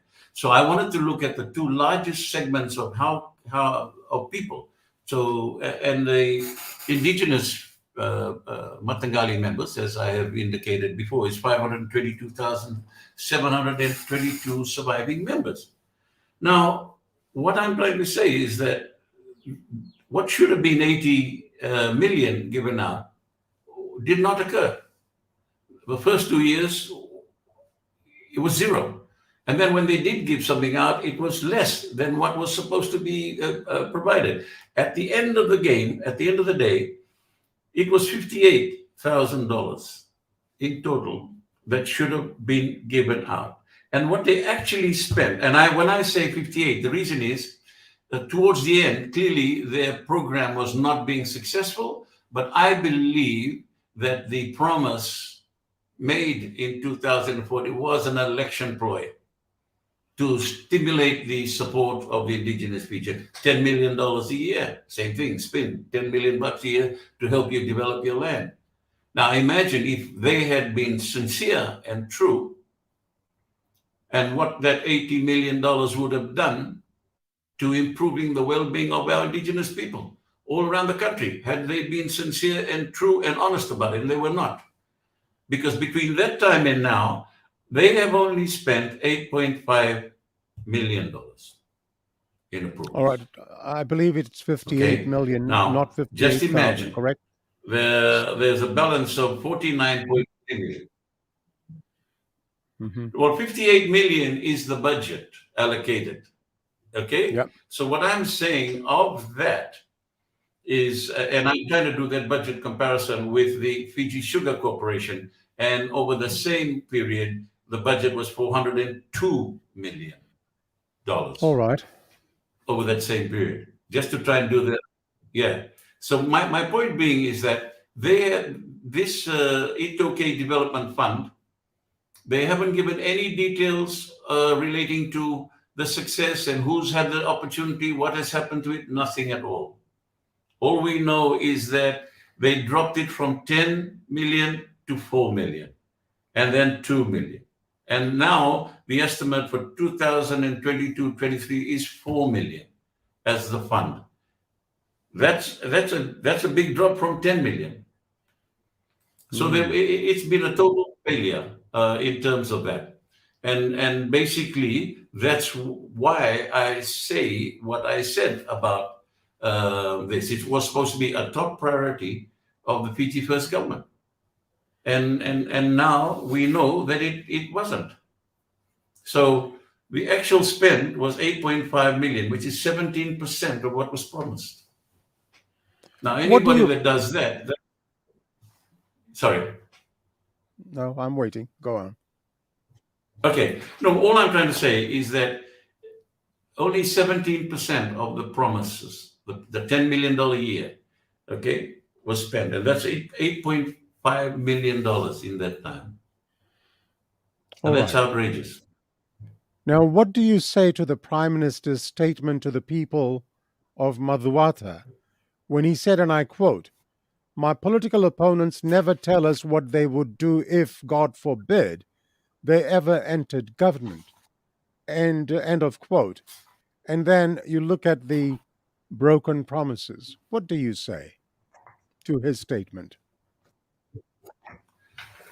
Again, my view is that they're clutching at straws. They're trying to come up with something. I mean, let's not forget, just imagine this. Our political parties in the opposition, all the political opposition parties, are raising money on their own, trying to get out there. Everybody's broke. It's a tough election.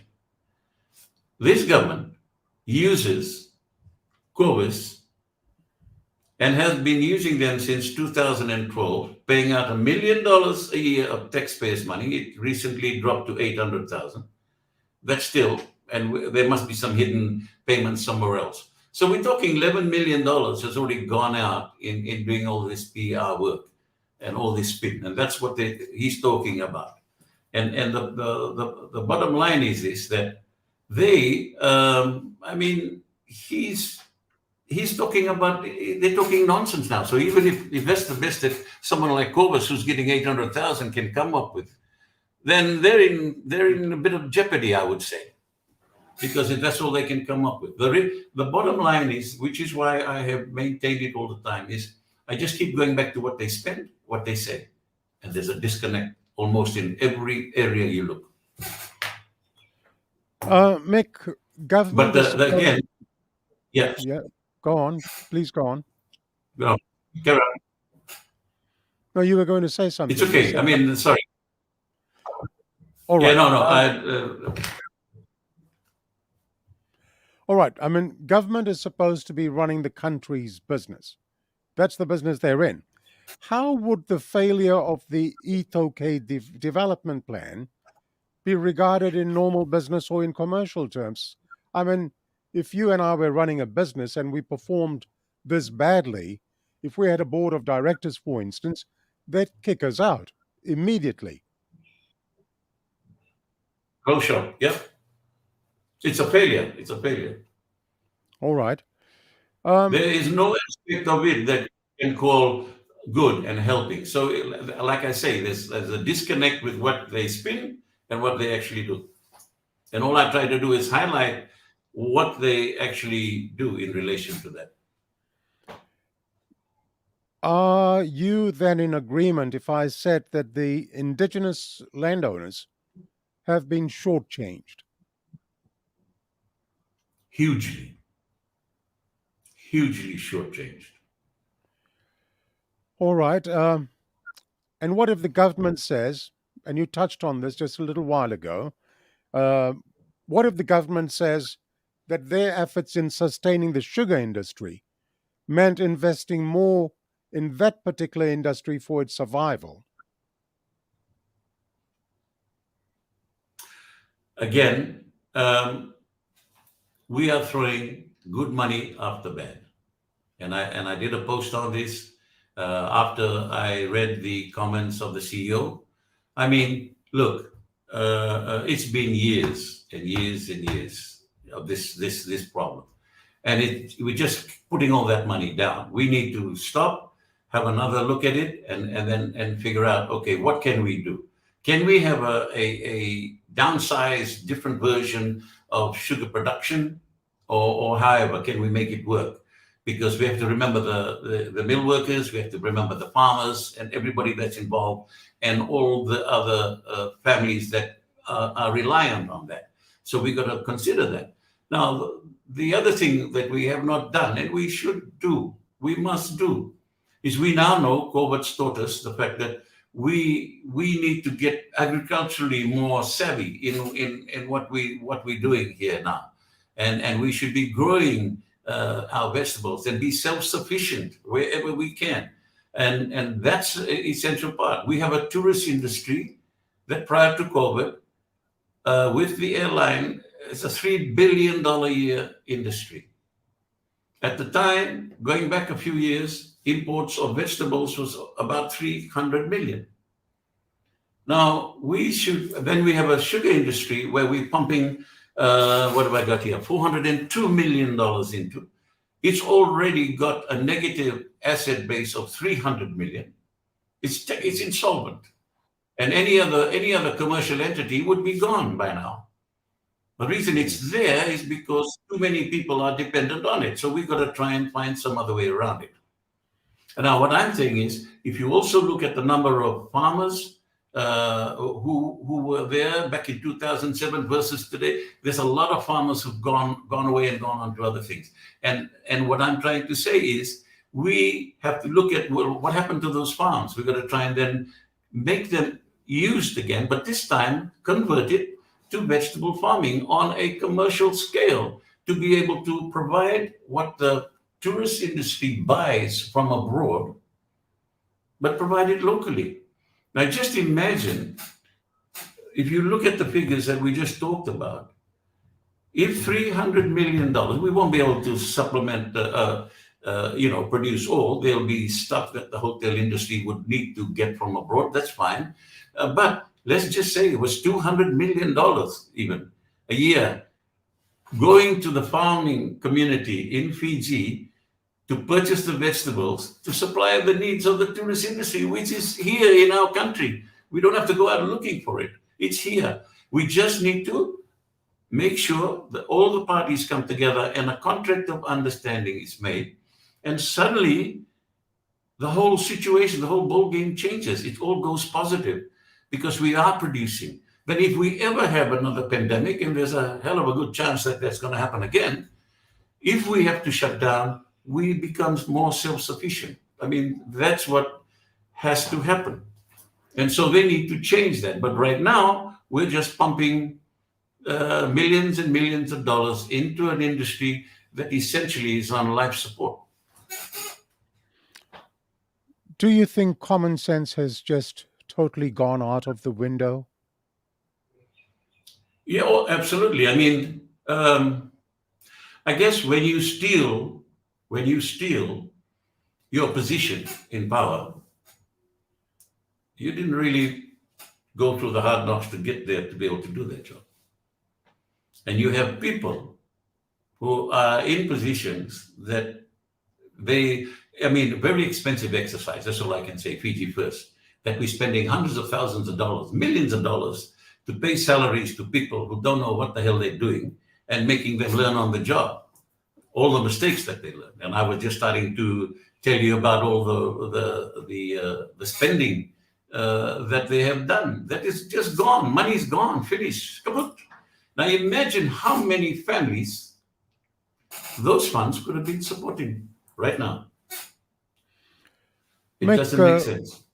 Mick, just makes me wonder. I've been talking to you for our program's been going for just over 2 hours.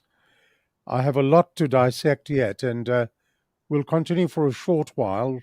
And maybe, let me ask you at this juncture, I don't think we'll be able to finish the program today. I'll be talking to you for the next 2-3 hours. Is there any possibility that I could request you to make a reappearance next Sunday? Any possibility in that, sir? Yeah, absolutely. If you'd like to carry on, and if it's of interest to the listeners, happy to do it. Well, I'm sure the listeners are absolutely glued. They're watching and observing and taking heart as to what you're saying. Thank you, Mick, for that. I will continue. One question that immediately comes to mind is hearing you talk, hearing you crunch the numbers, hearing you provide facts from the budgetary estimates, from the budgetary figures. Question I have is, why is the media in Fiji so mute on these things? I mean, in days gone by, years gone by, we had the media that would go and do investigative reporting, that would analyze things, and that was a way of educating our people. What has happened? Is it that fear of culture that the media has just gone kaput? Well, I mean, for a while now, the media has, they report. It's not reporting. They just reproduce what is sent to them. There's no, as you say, no investigative reporting. I mean, there's lots of things that they can be reporting on, but it isn't. And so when you read some of the news, it's all the mundane stuff. We have just been talking about the most critical problem we're going to face and we're facing as a country. But it's not front page news. It's not important. It doesn't grab the attention, I suppose, because when I talk about the numbers in terms of poverty, it's just a number. But if you drive around, you start to see it. You see it. It's there. It's happening. And if we are not careful, we are going to face, like I've said before, a catastrophic situation when the numbers of our poor reach a certain point. And we must take steps to avoid that and make some changes now. And think about it. Think about the levels of stress and all the added on causes that the poverty has. When the people can't put food on their table, what would they do? How do they deal with it? Then they go and do something else, or they go and steal or do something which they would not necessarily need to do because they're so desperate. And unfortunately, the level of desperation of our people is such that we have reduced by 80% our expectation of performance by the members we elect. Wow. We let them get away with so much, and we don't question them. We don't call them out on it. And as long as we don't raise our voices and ask the questions, they're going to keep doing it. Why? Because they can get away with it. Well, let me tell you. And we must go on. We must go on. We must stop this. We must hold everyone who wants to hold a position of power and responsibility accountable. You want to go up to that position? Good luck to you, but you make sure that you account for it. You accept responsibility. You make a decision, you accept the outcome of that decision, you take responsibility for it. But unfortunately, our expectation from our elected leaders is virtually zero. And that's why the desperation of our people in poverty is so bad that whatever is handed out to them, they'll take. I tell them, you take it, but don't feel obliged to the government for doing that. That's their job. That's why you put them there, to take care of your interests, not theirs. And don't feel guilty about taking what they are providing. That's what their job is. Their job is there to serve the people of Fiji. That's it. They don't have any other role. Unfortunately, what this is all about, it's all the personalities and whatever else that is going on in the parliament. And that's the problem we have. No. I mean, we now have a system of government where you can come in with 500 votes and become a cabinet minister. I mean, there we go. Yes. That's hardly representative of the people. At this juncture, I'd also like to say there are many people who criticize and condemn me by saying that I have not invited the Fiji First government, the Prime Minister, or the Attorney General on this forum. Let me reassure you that my invitations went out last year, and I've invited the Prime Minister, the Attorney General, permanent secretaries, what have you, and the forum is open to them. The only thing is that they've got to be prepared to come and answer the questions that Fijians all over the world want answers to.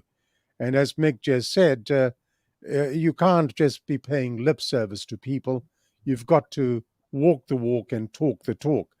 Mick, let me take you to another article of yours, which really crunched the numbers, made a lot of sense, and that article was hijacking our Indigenous first citizens, etc.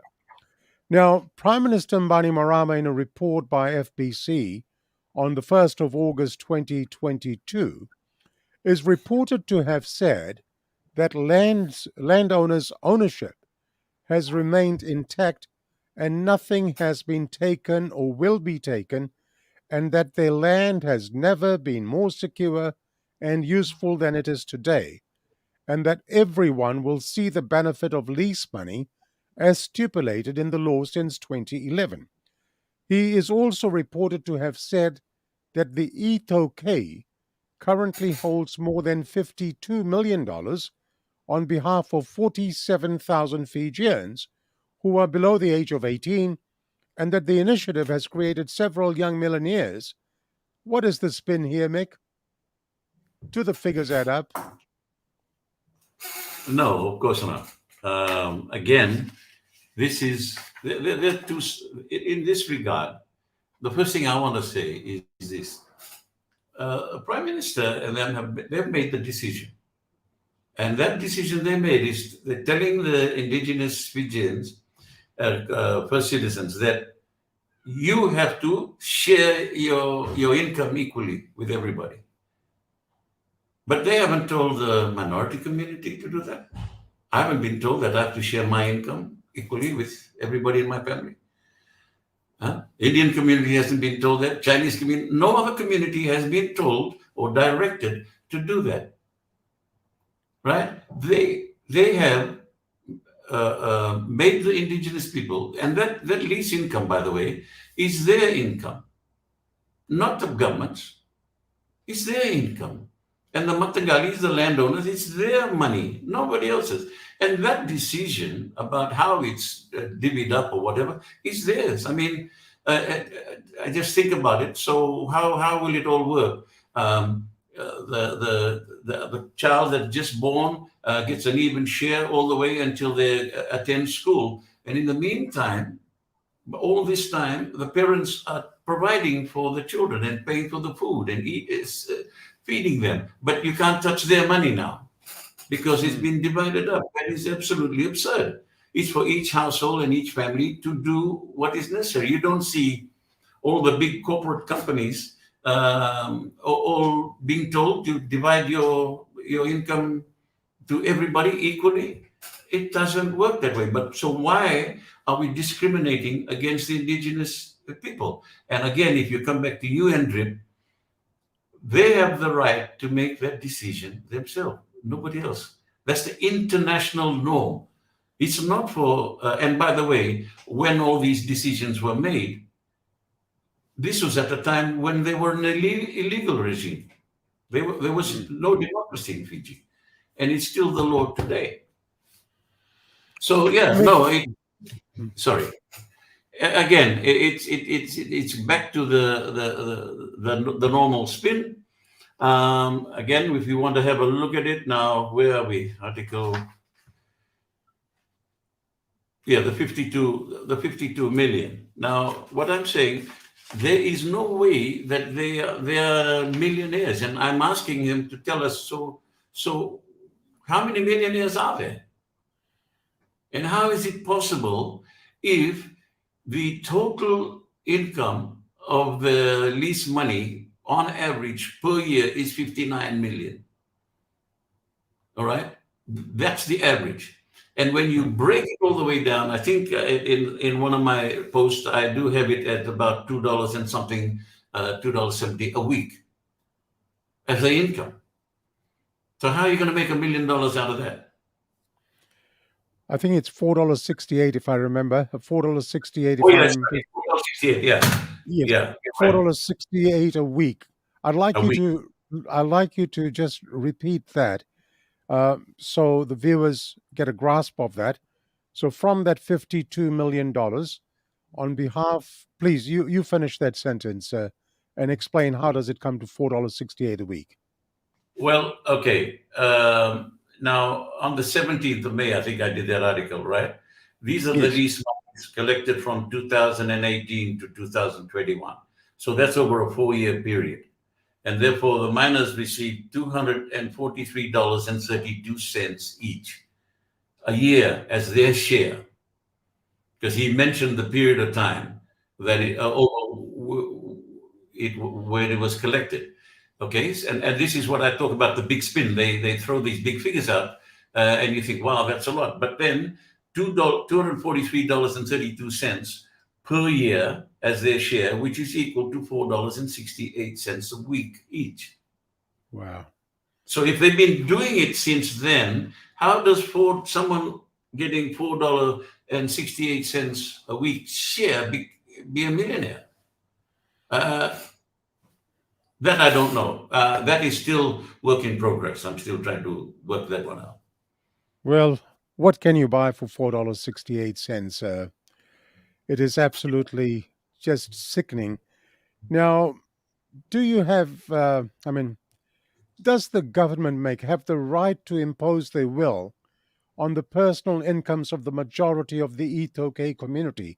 I mean, is this not a breach of the 2013 Constitution? You've just touched on that no one can tell you or me, for instance, to tell us how to spend our money. Then why the indigenous community?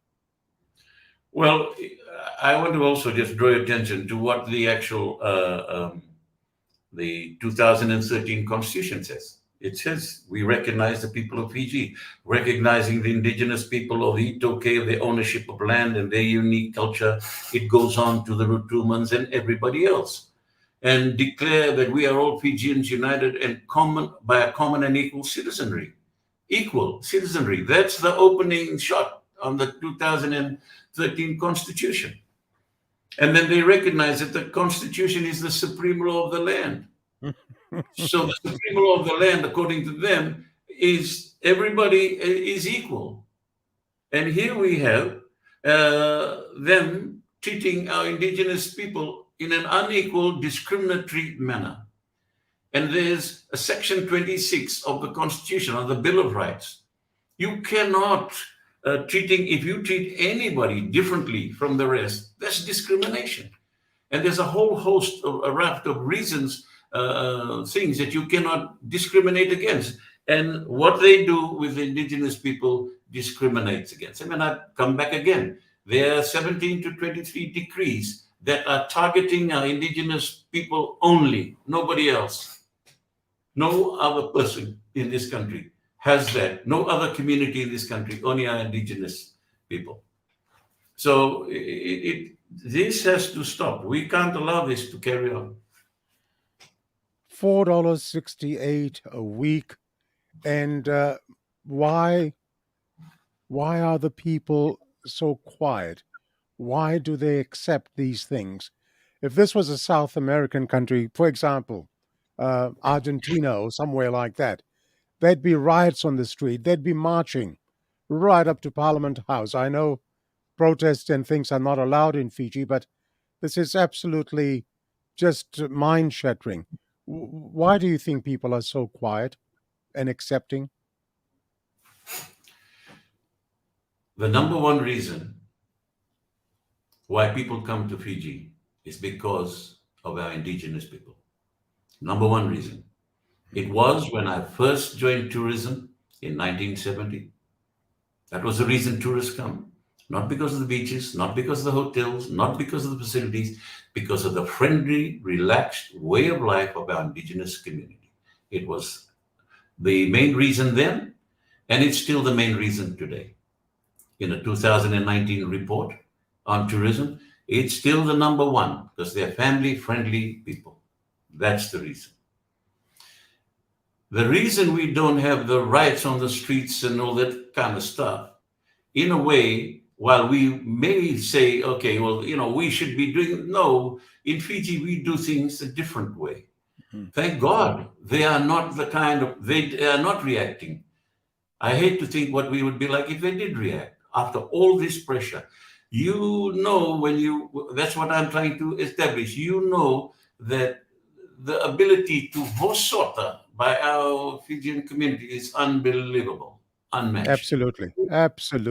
So they put up with that lot. So it is incumbent on us, the other communities, to step up and protect them from this and help them get out of this, because that's not their nature. Now, what we have to be careful about is, it's like I said, the reason why tourists come here is because of our indigenous people and their way of life, their culture, their traditions, and their happy-go-lucky, lifestyle. When I used to talk to tourists in my days in industry, they would ask me this question, and I said, well, all of us, all the other ones, not our indigenous people, we spend 35, 40 years of our life working our butts off to try and get our families, educate our children, do all of those things, and then have enough left over to retire. Well, our indigenous community have been in a constant mode of semi-retirement life, because that's their way of life. And what's important to them is the land, the sea, the ngoli-ngoli, the banua, the church. That's their value system. With us, our value system is get ahead, go in, get a good job, start a business. We're commercially driven. Ironically, both are important. Both of these things are important.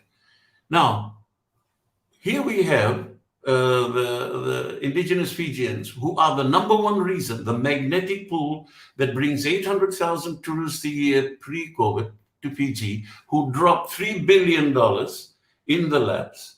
And then we have the other communities who are entrepreneurial, who have the ability to get into business, who can take advantage of that and help build the economy. So both play an important role, pretty much like Sevens rugby team, you know.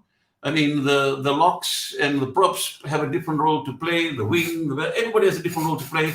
Put them together, and like last week, they can win the World Cup. And that's what we just did. And if you take our Indigenous Fijians in the Sevens team, when they run on the field, it's viewed by over 100 countries, 120 million people view it all over the world. Now, that is another added advantage we have in Fiji. But here's the problem. What value have we placed on that? We've just been highlighting the figures that our Indigenous people are getting for their support. And yet they're the drivers of our $3 billion a year industry. So what recognition and value do we place on that? We have to provide a value system. Therefore, we support their lifestyle to make sure that we fund the provincial councils adequately so that they don't go down on the Indigenous individual households and burden them with an extra cost. By taking care of that, we safeguard the welfare, the lifestyle, and the living of our Indigenous community.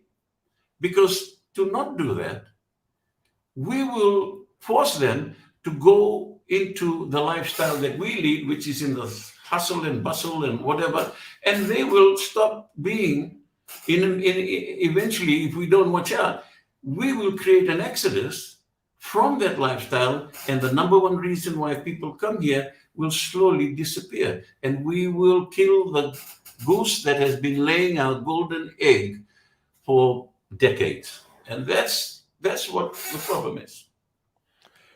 Well, Mick, we've been going just over 2.5 hours. I think this would be a good place to stop our interview for today. Next week, when I come back, I'd like to discuss examples of unfair financial burden that landowners carry. I know you've broken some figures down on the monies that's dispersed in terms of leases. You have that Vaturu Dam example, and I'd love to talk to you about that.